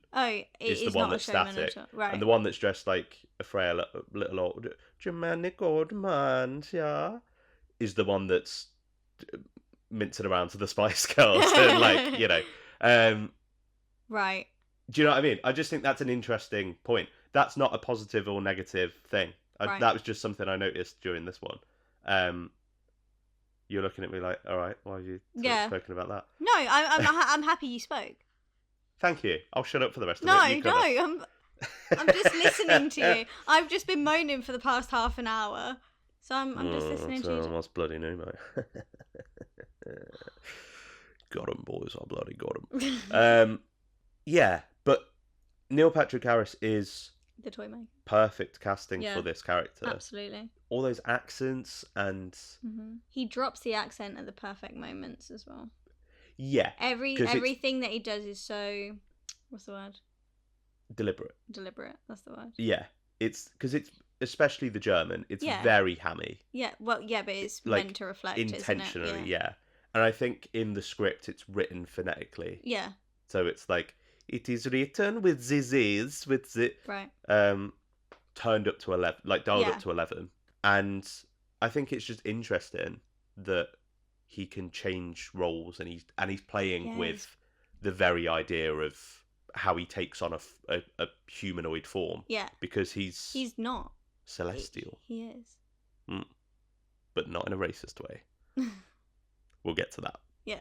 But yeah, I really enjoy it as just a fun villain. I know a lot of people were like, oh, Russell's just doing what he does with the master, or like, you know, like the spice up your life thing, and being like, oh, this is what he did with the I can't decide with John Sim, and yeah, it's fun though. Yeah, it works. One of the best little set pieces in the Yeah. episode. I think I really like that little sequence. Mm-hmm. It's just fun. Yeah. The standout moments for me for this episode regarding the toy maker, I'll give you my top 3. Oh, Cat's top 3 toy maker moments. Top 3 moments. 3. Well, that's all right then. Really enjoyed that sequence. Just the whole from the transition. Oh, that transition. Jesus. Really enjoyed that transition. So just from the transition, looking through to the theatre, them being sat in chairs, dragged forward to the toy maker, and then him kind of... It's a good way to deliver exposition without it being the reality war. Do you know what I mean? Yeah. That's how you creatively deliver exposition. I was going to say, and it fits with the themes of what the story is. Yeah, you know, it's a performance, it's storytelling, it's this and that. Yeah. But also it makes sense because he's delivering it and going, look, Donna, this is what you've missed. Yeah. But also, look, everyone that stopped watching in 2010, this is what you've missed. Yeah. Yeah, it works. Yeah, and it's funny, and I really enjoy it. I think the set piece is astounding. Yeah, it's really dynamic. Just a really interesting, like all the snipping of the strings. I don't know, there's something... I didn't mean even the direction. That, yes. I meant the set piece itself. The giant... Oh, sorry, not the set... No, not the set piece. The set piece. The set dressing. Yeah, the actual giant theatre that he stood that big in. proscenium arch. Yeah. Yeah. My second would be the puppet of the guy from the beginning. Can't remember his name. Who goes to get Stooky Bill. Yes, yeah. Him. When he's like, can I dance and I prance, but I can never go home. No, him. That whole scene. that reveal. The only thing I don't like about it is David Tennant's CGI head. Where his neck is supposed to be isn't where it is on the puppet, and that's what bugs me the most. I think, like it actually looks real for the guy. Like I could buy that his head is on that puppet. More so than what I buy David Tennant's. That's the stronger one of the two. Yeah, the two CGI heads. Yeah, I kind of don't mind it because it is meant to be I know it's meant to be like an unreality kind of thing. So, yeah. But yeah, no, I know. The position of the neck really gets me. Yeah, I know what you mean. I think it's also because he's doing that manic smile. Yeah. I don't know, I thought I was clever. Yeah, how it changes the face shape. Yeah, it's just a bit bizarre. But yeah. It's but cool. Aside from that, yeah, that's probably my second moment. I really, really enjoyed that scene. It's just designed so brilliantly. Like that's the type of detail that I expect and I want, which leads me to my number one, which you know exactly what it's going to be. Go on. The Stooky Mama. And her babies. My God, just that opening shot of that window. And the cool light coming through with the contrasting with the little warm white table lamp on its side, very vintage. The two boxes, and then just her, like, clip-clopping forward. Yeah, like a weird little Muffin the Mule style. Yeah, but it is, and because it's done by proper puppeteers. Yeah. All of her movements, like, look woody and... on their own, like real. There's an authenticity to it, yeah, isn't there? That's what I'm trying to say. It looks real. Yeah. It looks like there's this little puppet woman coming through. Yeah. The writing as well. Like, this is when Russell's at his best. Like, that whole sequence is written to perfection. I slightly disagree. Go on. And I'll tell you why you're wrong, but it's okay.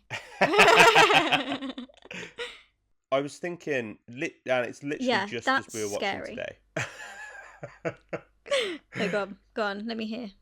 I don't think Russell T Davies can write rhymes or lyrics very well. Did he write the Goblin song? Yes. Proceed. Um, I mean, he's not a musician, is he? He's not a lyricist. No. But so Stooky Sue's little rhyme. Yeah, I quite liked it. No, do you know what took me out of it is Donna's response. Yeah, that's the only thing I'd have issue with. That feels a bit shoehorned. Yeah. I don't know. I was kind of like, I can hear the thought process in how you get to, like, oh, okay, well, I need to end this line with. Oh, so he got a rhyme zone. Yeah, and it feels like it's kind of. Right. You have been writing music recently, though, so is this where it's coming from? What, that I think I'm better than Russell T Davies? Yes. I mean, that's not what I was going for, but okay. I'm here for the Confidence King. No. What I'm saying is you've been writing music a lot recently, so you're more hyper aware now. Maybe I'm more tuned to... at the minute to critique it. Like when I'm writing, then I like focus on the story and I'm like, yeah, well, that doesn't make sense because this isn't this. Yeah. I don't know what it is. There's just something I find a bit janky. I didn't mind it. Whereas, like, you know, something like... Okay, what's worse? The Beast Below child rhyming in the lift or Stooky Sue's? Stooky Sue. What? And one with teeth. That's all whenever I think of that, all I can think of the zoom in and the kid's face when she says and one with teeth and how she announces it. Well, don't forget she's very Welsh. And one with the teeth. Okay, so you're choosing the elevator. Well, the example I was going to bring up was the TikTok goes the clock. That one. Yeah. Which is like, again, it's meant to be like a kind of childish kind Fairy of rhyme. tale. And I know this is like, oh, it's a puppet, so it's meant to be kind of, but I don't know, it feels forced. Okay, if I'm thinking of forced dialogue, this isn't what I'm choosing. No. But it just stuck out to me. I think maybe because it goes on for quite a while. Like it's not just like two rhyming couplets and then the babbies attack. I was going to say, you say that, but as soon as the babbies came on board, you had a chuckle. Wait. You know what it is? It's the visual of the babbies coming down like fucking Tom Cruise in Mission Impossible. I've never seen it, but yeah, sure. Okay. You know, I've never seen a James Bond film. I've never seen Mission Impossible. I think they're the same thing, but I'm not sure. Sweet mother of God. Are they the same thing? No. Oh, no. No. Oh, okay. Okay, well, I've never seen that. But you know that image, right? No. You know that. Surely you've seen it parodied in something. I can honestly say wholeheartedly, I don't actually know what you're talking about. It's where he comes down on wires. Okay. From the to no, it's Planet of the Dead. Does it? Yeah. Oh, with what's her face? Christina. Yeah. Okay. So I'll just imagine that, but with Tom Cruise. Yeah. Cool. I don't know who Tom Cruise is. Oh my God. All I can think of is it Daniel Craig? Yeah, that's James Bond. Right, but they're different things. They are. Who's Tom Cruise? I'm sorry. He's about the same size as a Stooky Babby, to be fair. Is he? Yeah. You're the one person that wouldn't have had a little chuckle from that. I'm sorry, I don't know what you're talking about. I like the image of some baby, old-fashioned toy dolls descending from a ceiling ominously, like Tom Cruise on wires in Mission Impossible. Yeah. That incredibly famous sequence from that incredibly famous film in the franchise. I'm not bothered about... There's a franchise. Oh my God. Right. Go to the next thing before I cry. It's like I've never seen... What's the one with the monkeys and the big rock? Indiana Jones. The monkeys? Isn't there like a stone monkey or something? I don't know. I thought... Are you thinking of Jungle Run? Yeah, I think so. I actually got such a high score on that game. What do you mean you got a high score? Like the swiping up and stuff on the iPod. No, not Temple Run. Fuck me. What's Jungle Run then? Jungle Run was that kids... The CBBCs. I think it's CITV, but... CITV, yeah. Yeah, the kids' game show.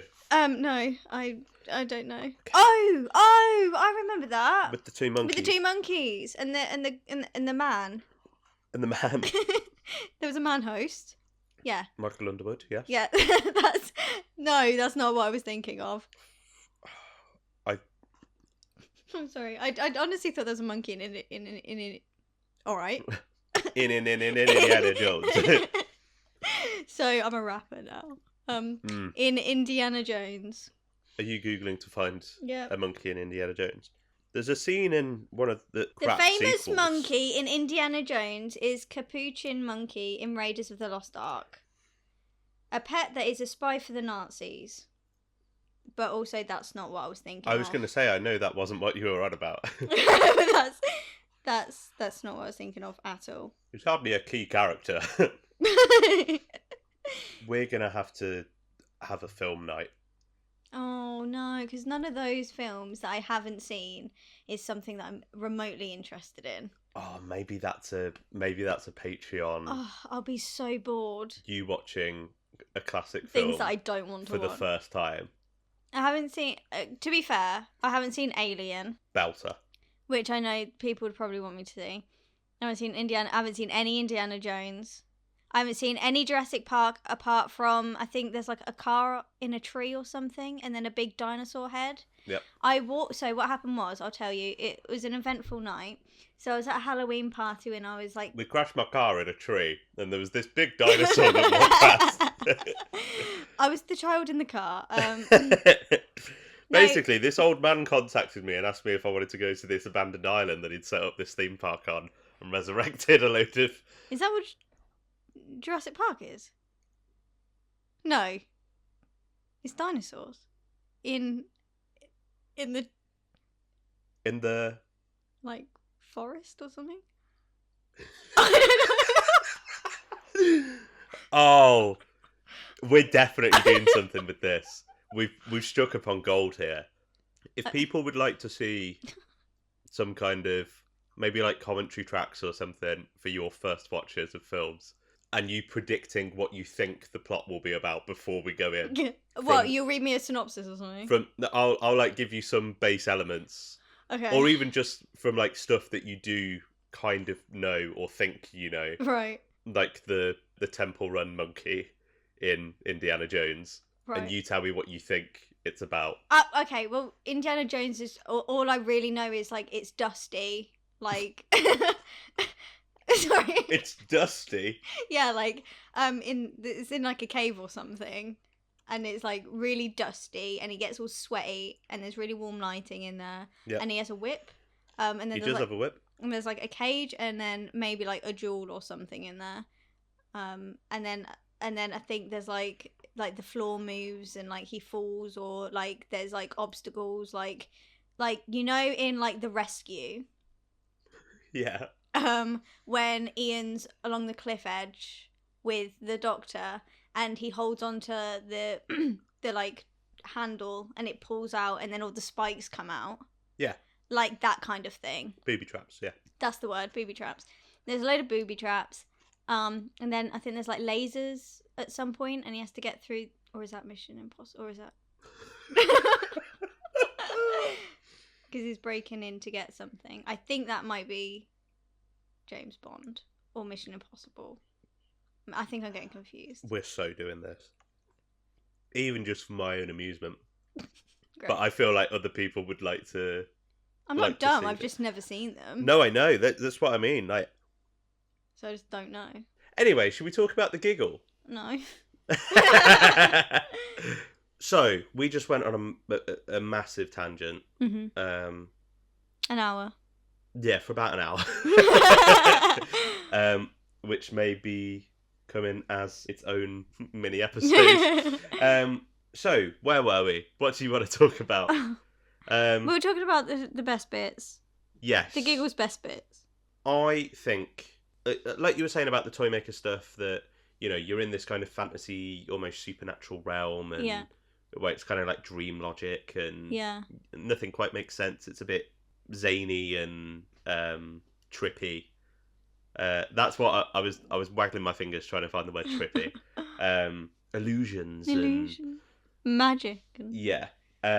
You know, that's a fun world to be able to play in, and it maybe doesn't quite do as much as it could. Yeah. But also, I do like the element of the game that the Toymaker's playing is with humanity. Yeah. You know, and the whole, like, the mind games and the cancelling and the... I like all of that, and I just feel like the only issue that I do take of that is I wish it was... not written better, because I don't mean written better as in... because I like the foundation of it, but I think that the dialogue just needs a bit of work. Yeah. Like I've always laughed at 14 when he's holding the car and the man's there and he's like, I can't drive. And he's like, okay. Yeah. Like, that bit makes me laugh, but then the dialogue to follow, I remember writing clunky. There are a lot of clunky lines in this. Yeah, where we just need a bit of a smooth out and make the dialogue a bit more natural, because it doesn't feel like these are words people would actually be saying. Yeah. The two feel quite disconnected. Yeah.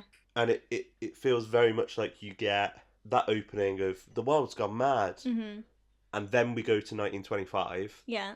And then we forget about what's happening in 2023. Obviously, whilst we're there, that's fine. No, I'm not expecting to be cutting back to that bloke that'd be standing in the road. Yeah, it'd be too distracting.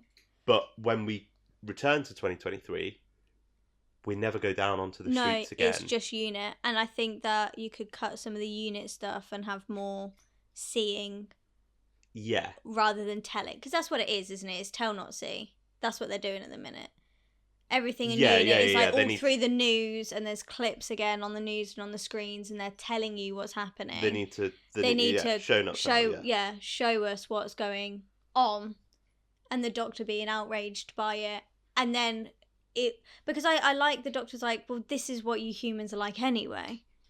Yeah. This is what that, like, I don't mind that scene when he crashes out a little bit, but I think if he saw it more, it would give a bit more weight for when he does crash out at the... Yeah, and it does...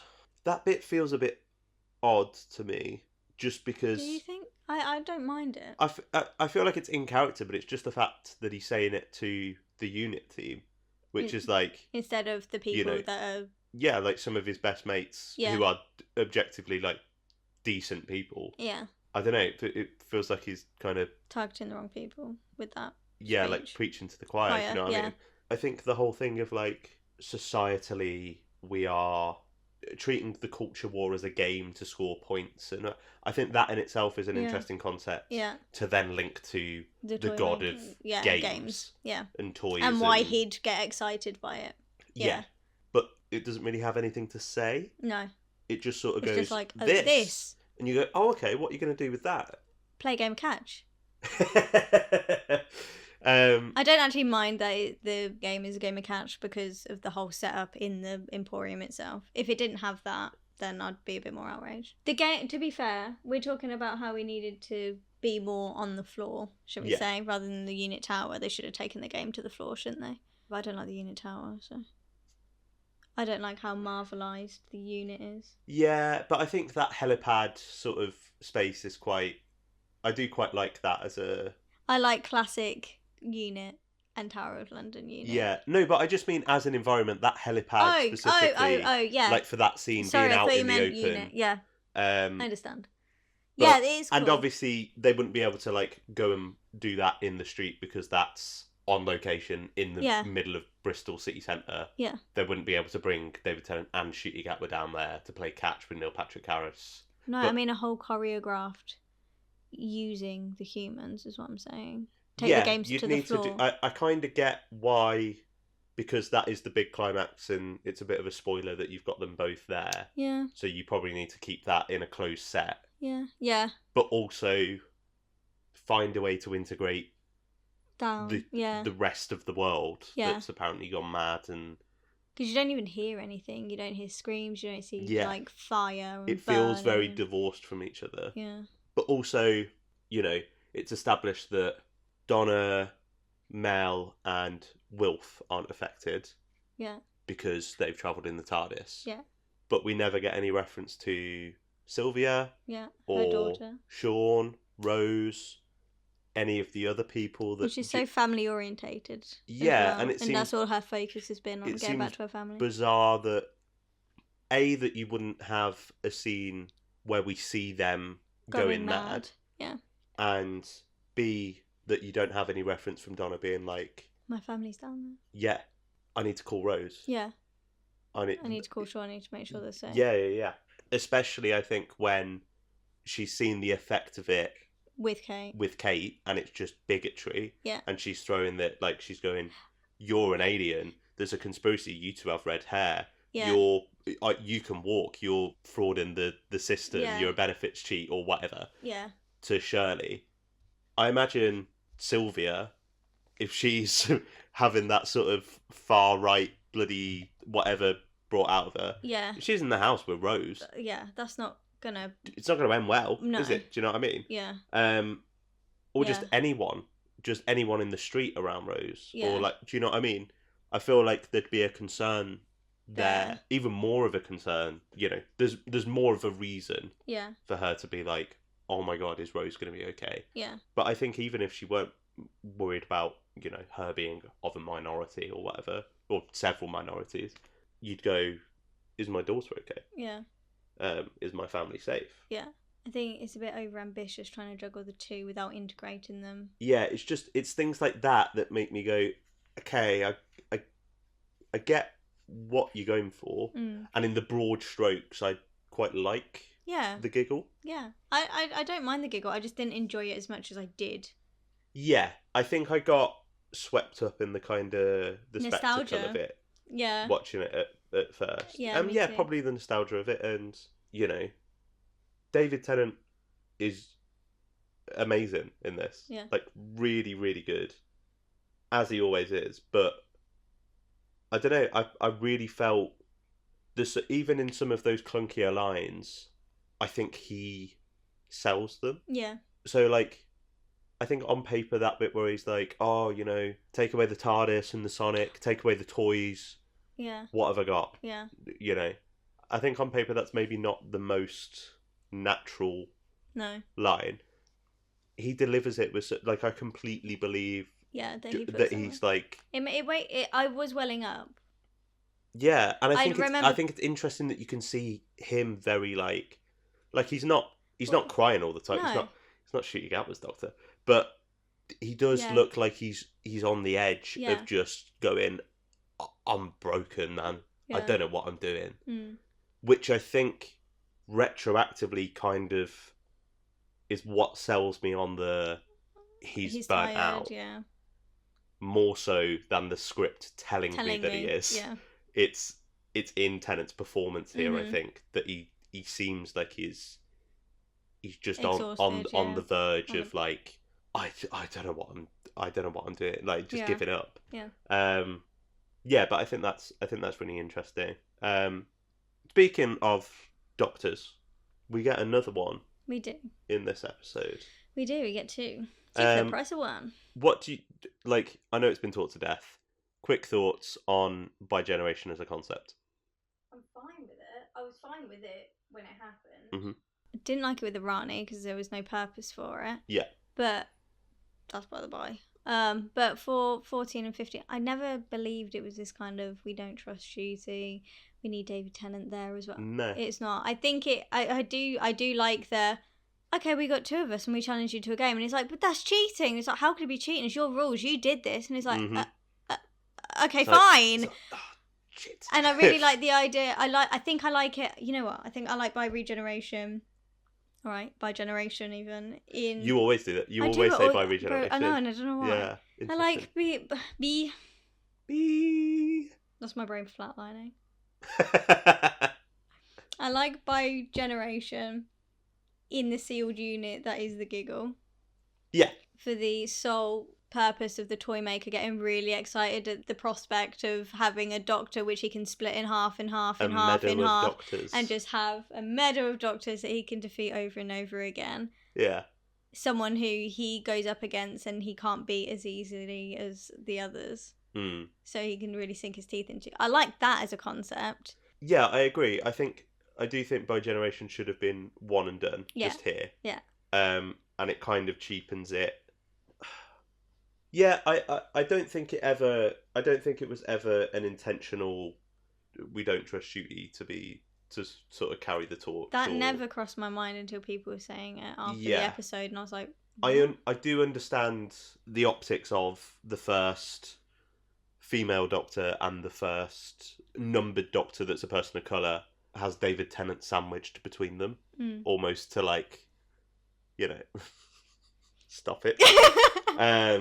Yeah, that almost to like kind of ease the, oh god, we can't have a woman and then a black guy. Like, we need to bring back David Tennant. Let's have a quick palate cleanser.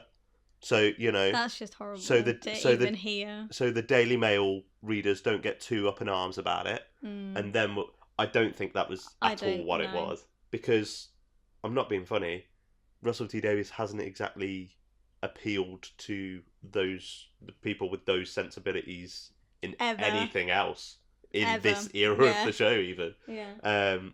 So he's not going to start now. Yeah, that's not the reasoning behind it. But I do understand the optics of that. It could be read as like, oh well, he's not the proper Doctor because the quote real Doctor is the Tennant one, and he's just like a clone or a copy or a half a Doctor, or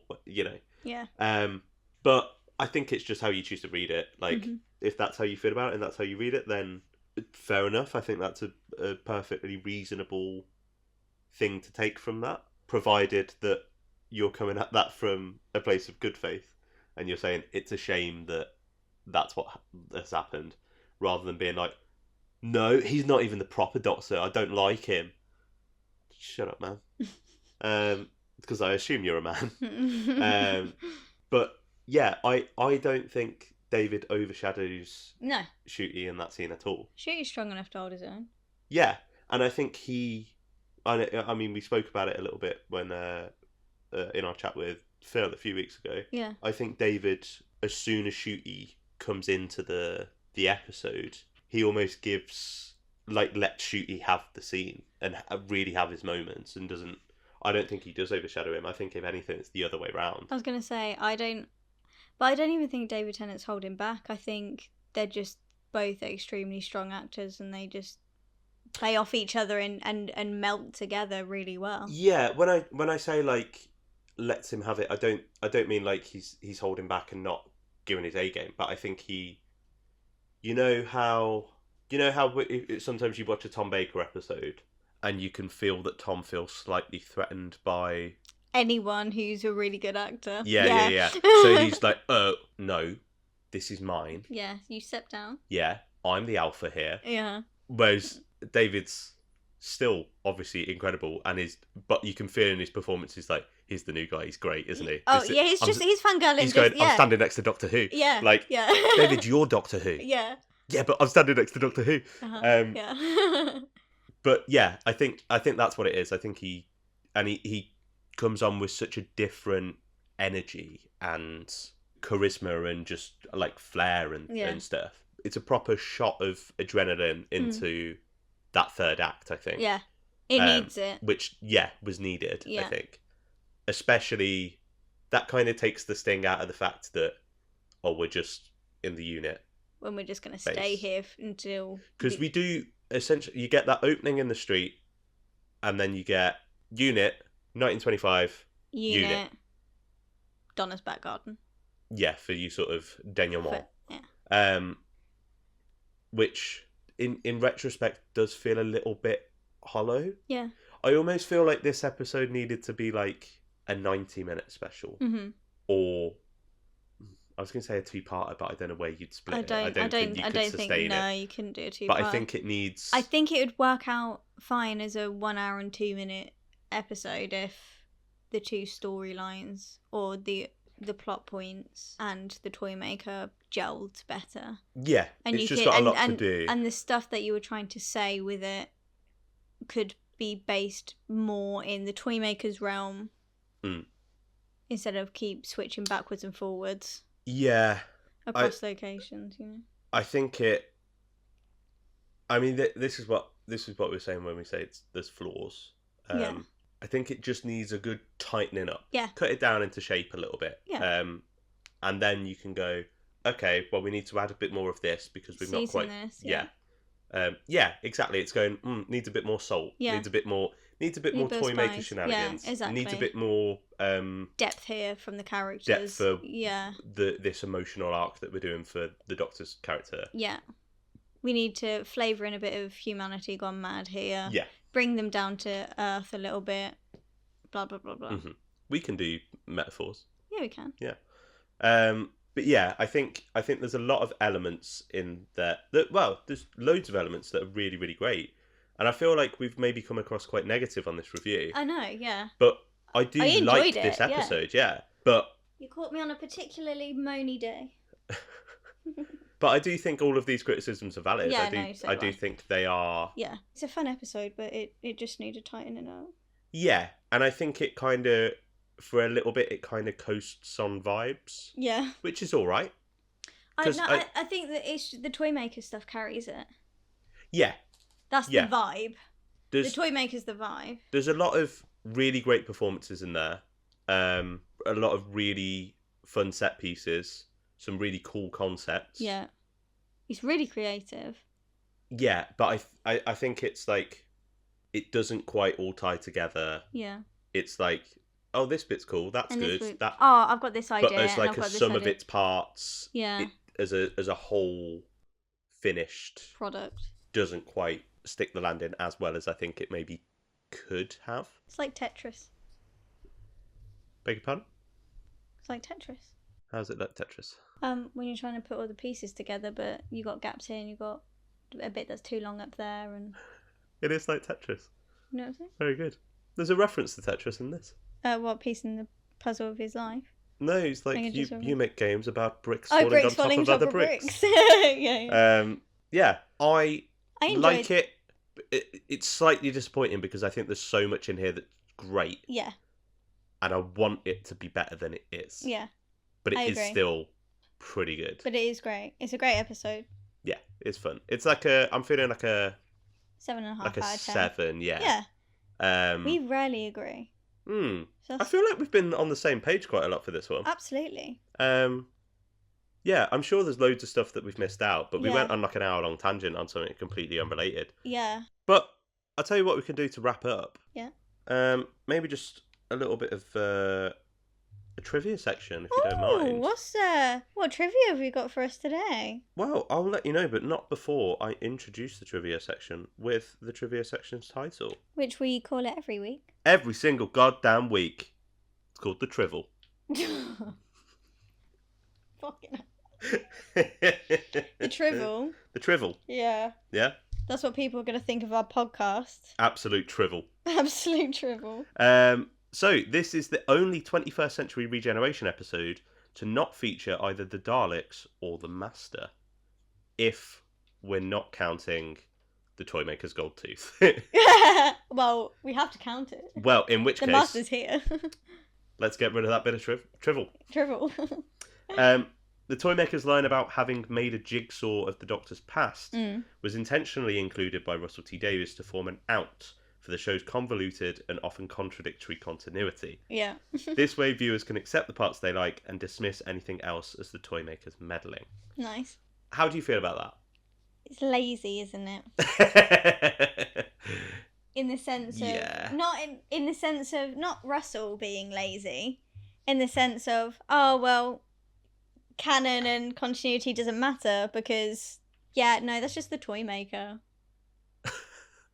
Do you know what I mean? Yeah, I get what it's trying to do. No, it's fine. I mean, I've never really thought about it, to be honest. It's fine. Yeah, I do kind of think, like, did we need a line telling us that we can pick and choose what we want to I just thought it was a cool line, to be fair. Yeah. Like yeah, as it like as a line, it's like oh, okay, yeah. Yeah, that's mysterious. What kind of meddling has he been up to? Yeah, and there's a few cool lines there where he's like, "Oh, I played against God and turned him into a jack-in-a-box," and like all these weird. He just speaks in little rhymes and little not sort rhymes, of but like riddles. And, that's it. He just speaks in riddles. So I just assumed he was just up to his little nonsense.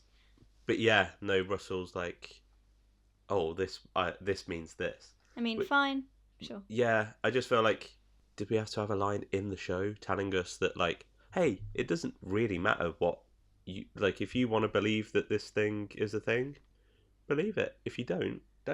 I thought that was just a given. Do you know what I mean? Maybe. I don't know. Maybe some people do need to be told that it's okay if they want to be like, no, Paul McGann's doctor isn't half human. He's not. Like, no, I know. I don't think that, but that's because I go, oh, I don't really like that. Okay. Yeah. But now Russell T Davies has said that that's allowed. So these people that are getting angry, they're like, oh, okay, well, there's a line. So it's the it's the toy maker dialogue. It's fine. Yeah. Yeah, I don't know. I feel like a bit of an odd inclusion. I mean, I'm fine with it. I didn't even know that was what it's trying to do. Yeah. Yeah. I didn't know it was a thing, so I'm not that bothered about it. How do you feel about, because in that same like in-vision commentary, he says that in his head, at the moment of regeneration for every doctor, they all bi-generated now. What? So. Oh, no. Because of the events of this. Is he setting up a what if? Retroactively. Scenario? Which I think is what he's kind of implying the doctors in the Tales of the TARDIS version up, which is why they're older. Which again is a thing of like, we don't need an explanation. It's time travel. It's it doesn't. Yeah. Or like in Time Crash, there's that little cheeky line where Tennant's like, hair's getting a bit thinner, and let's see if we can close that suit jacket and da da da. That's rude. And there's that. There's a bit about he's like, oh, it's the two of us being able to shorted out the time differential. That's why this is happening. Like, just throwaway line. Throwaway little bit of, like, you didn't need that in there, really. But it's Moffat doing a little gag. Yeah. I don't think that really needs to be explained why they look older. But in Russell T Davies' headcanon / actual canon, because he writes the show. It. Yeah. Every doctor bi-generated. Not in my brain. Hey, this is when the puzzle line comes in. No, it's alright. Yeah, it's alright. Again, it kind of... If it's not said in the main show and it's just him having a little waffle, I'll just ignore it. Yeah. I don't like the idea of all the doctors bi-generating in that moment. No. In some weird alternate universe. Yeah, it kind of makes it more of a gimmick, I think. Yeah. It kind of trivialises it. Yeah. In the same way that the Rani bi-generating does. Absolutely. I think it should just be... That one oh, this was weird. Moment. It happened this one time. And it was supposed to be a myth, but because of Toymaker and the salt and all of this, it somehow happened. And you go, that was odd. We don't know how that's happened. Probably never happen again. Wink. It's okay. We're only doing this once. Yeah. Yeah. Odd. Very bizarre. Anyway, the maze in the Toymaker shop, along with him turning his victims into dolls, were both ideas taken directly from early drafts of the Celestial Toymaker. Very nice. Very nice. John McKay had previously played John Logie Baird in Russell T Davies' ITV drama Nolly, released the same year. Oh. And apparently it was whilst he was researching for that. Oh yeah, I remember that he first learned of Stooky Bill. Yeah. Thought, he'd be a good Doctor Who baddie. Mm-hmm. Then realised there's only so much you can do with a puppet. Yeah. So he went, okay, well, who's the puppet master? Which is what led him to the idea of bringing the Toymaker back, which I think is quite cool. I like that. Yeah. I do like that. That's good. This is not the first time that a return for the Toymaker was considered. His creator, Brian Hales, pitched an outline called The Eyes of Nemesis in 1975, which would have pitted the Fourth Doctor against the Toymaker. He also almost returned in 1986 in a Sixth Doctor story titled The Nightmare Fair. Yeah. This was cancelled because the show went on hiatus, and then they obviously did Trial of a Time Lorder's season 23 rather than a usual season. Mm-hmm. And then there was a third attempt to bring him back, this time for Dimensions in Time. Oh, shit, really? Yeah. So the early draft of the scripts... It wasn't the Rani, it was the Toymaker. It was the Toymaker, but Michael Gough declined to return, so he was replaced by Kate O'Mara. That's insane. Yeah. But also, that feels like that fits... with why we're in EastEnders. Yeah.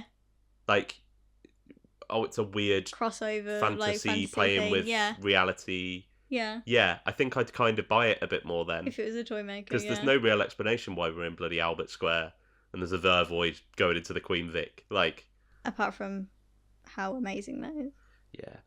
Yeah. Next bit of Trivial. I quite like that. Maybe we'll keep it as Trivial. Well, we do every week. I mean, we do. Yeah, obviously. That's what I meant. According to Russell T Davies on the episode's InVision commentary, some more Russell T Davies waffling on the... He just likes to rage bait. Apparently he considered bringing back Peter Purvis as Stephen Taylor, who obviously appeared in the original Toymaker story. He'd toyed with the idea of including a character called the Ruminant, which was a giant talking cow, which would be revealed to be Stephen, in disguise, returning to fight the Toymaker. I should point out, before you're like, what? As he's saying this, he's laughing, and in the commentaries with Phil Collinson and David Tennant, and they're both looking at him like, what? And he's laughing. He's like, I know, it's mad. The way the places my brain goes to, I know. That's incredible. Yep.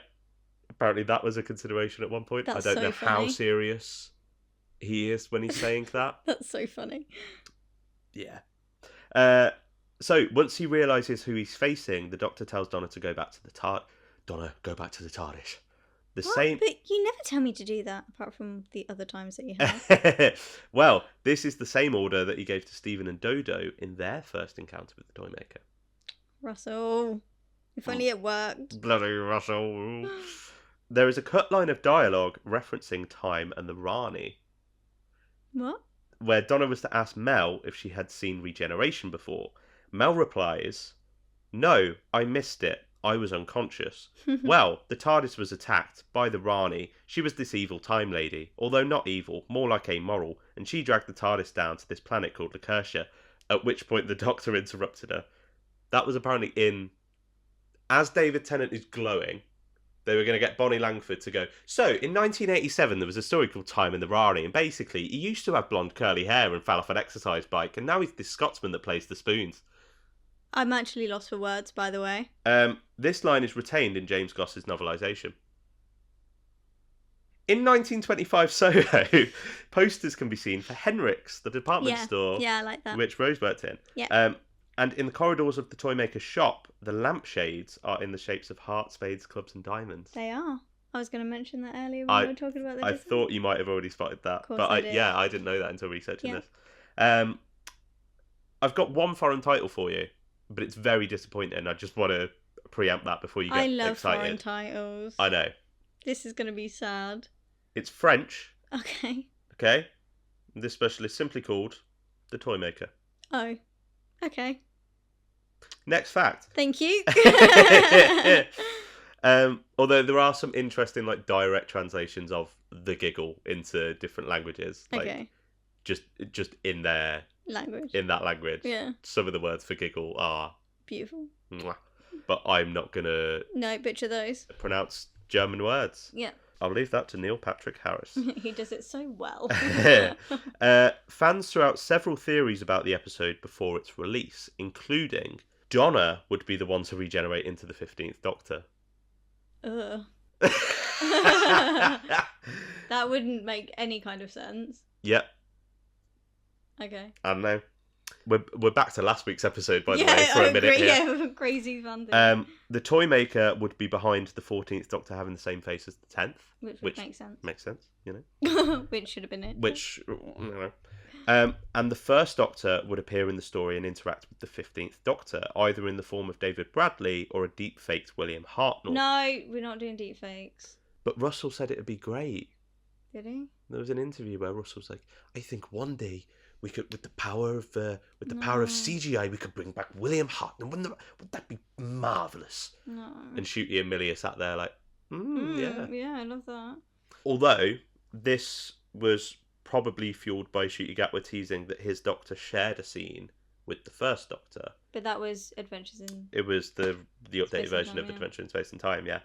And finally, it is widely known that the original run of Doctor Who was one of the main reasons that David Tennant wanted to become an actor. Yeah. And Shooty Gatwa said multiple times that Tennant is one of the main reasons he wanted to become an actor. So in this episode, you have a man acting alongside the man who made him want to become an actor, who's playing the role that made him want to become an actor. I love that. Which is really cute. That's nice. That's nice. They seem to have they have really nice chemistry as well. They do. That's something we didn't really mention. No, they have brilliant chemistry and they work together really well. Yeah, and they feel like the same person. Two halves of the same yeah. Which I think really works. Yeah. And that I really, really love that moment where Tennant's looking over the city, London, yeah. and then Shooty comes over and they Kiss have on that the little head, moment, the kiss on the head. That feels really, really lovely. Yeah. I remember first seeing that and being like, yeah, like a little bit choked. Like yeah, that's lovely. Yeah, like it really, really sat. Self-care to them, Matt. Self-care. We all need a little bit of self-care, I think. Do. My self-care is never talk about the Giggle again.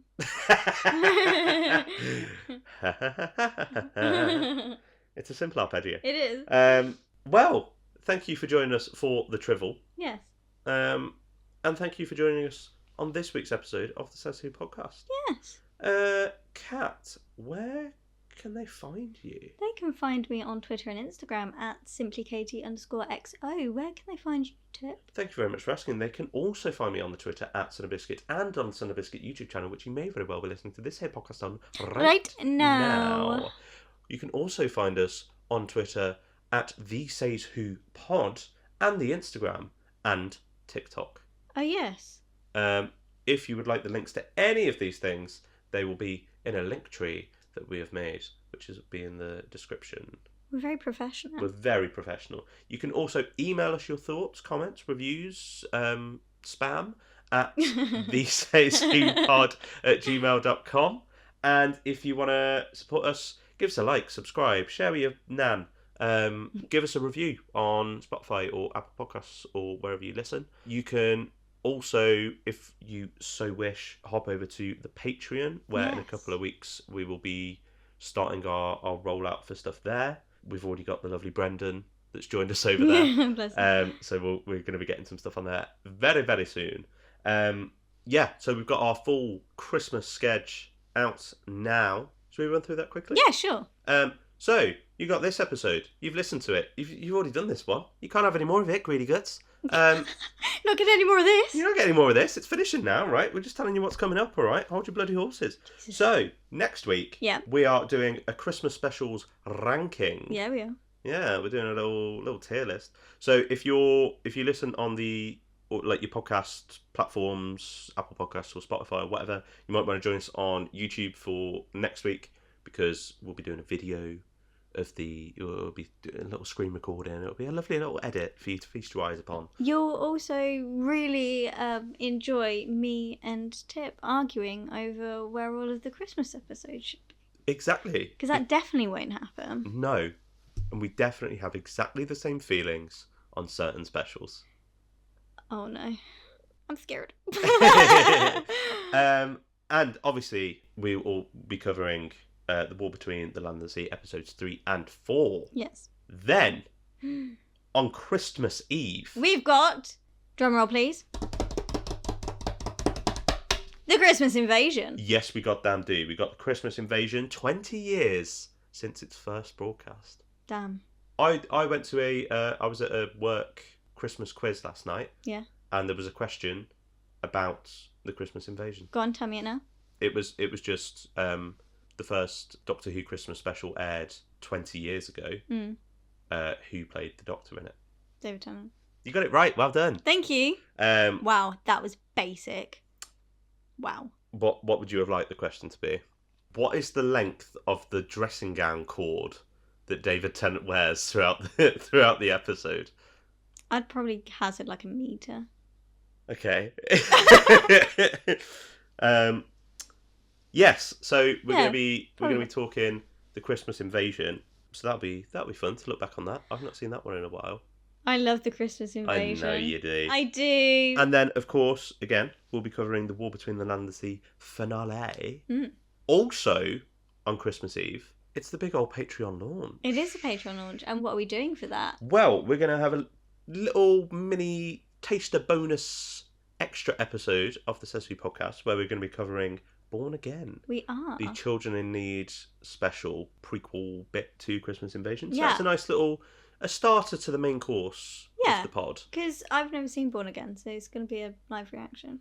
Okay, yeah. I forgot you've not seen it. I've never seen it. So, yeah, we'll get your first thoughts. Yeah. Cat and Tips Film Club. But if Born Again is your starter and Christmas Invasion is your main course, we've got a sweet, sweet dessert for you over on the Patreon. Yeah, we do. And that is an audio commentary track for the very short-lived Doctor Who spin-off from the 1980s, K9 and Company. We are going to be watching A Girl's Best Friend. Yeah, we are. And talking over it. I imagine you just frothing at the mouth over how much you love it. There's a reason why my Twitter handle is Cat and Company. Yeah, that's why I've started with this. This is another of my Christmas presents to you. Thank you. When you're going, oh yeah, I've got to watch this film, it's going to be really boring. This is my gift back to you. No, because we planned this before you planted the seed of idea for this film thing that you want to do. Yeah, this is what I'm saying. This is like, I'm giving you this. So I've got to give you the film. Yeah. Fine. Because I don't like it. So I'm going to be... I don't understand how you can't like it, but I'm sure we'll get into that. I'm sure we will. I'm going to be incredulous through much of that, I think. But you might make me cry. No, I won't make you cry. It's Christmas. Thank you. Save that for the new year. Speaking of new year, New Year's Eve will be the next episode. Yeah. And we're talking resolution. We are. The Jodie Whittaker Dalek debut. Which Kat is really excited about. I can't wait. I'm genuinely interested to hear what your thoughts are. Is this the one with Charlotte? What's her face? Charlotte Ritchie, yeah. Yeah. I'll save my thoughts. Okay. And then the first episode of the new year will be on the 7th of January, where we'll be doing a proper full review of The War Between the Land and the Sea. Yeah, a retrospective. A little retrospective once we've had a little bit of time to digest it. And, all the episodes would have been out by that point. Mm-hmm. But it just means that we've got Christmas to do Christmassy things, and then we'll come in.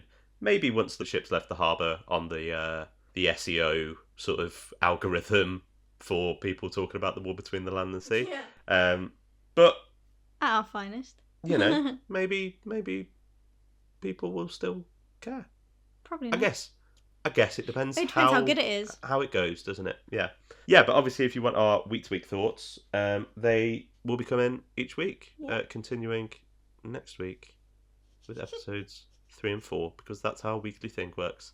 I was about to say you're doing so well at mansplaining what a week-to-week any words That mean. wasn't mansplaining. I was trying to process it myself. Remind me to never go on an hour-long tangent of something that we're not even going to use in the finished podcast. Yeah. Ever again. Yeah. Thanks very much for joining. We'll see you next week. Hope you have a good one. Love you. Bye. Bye.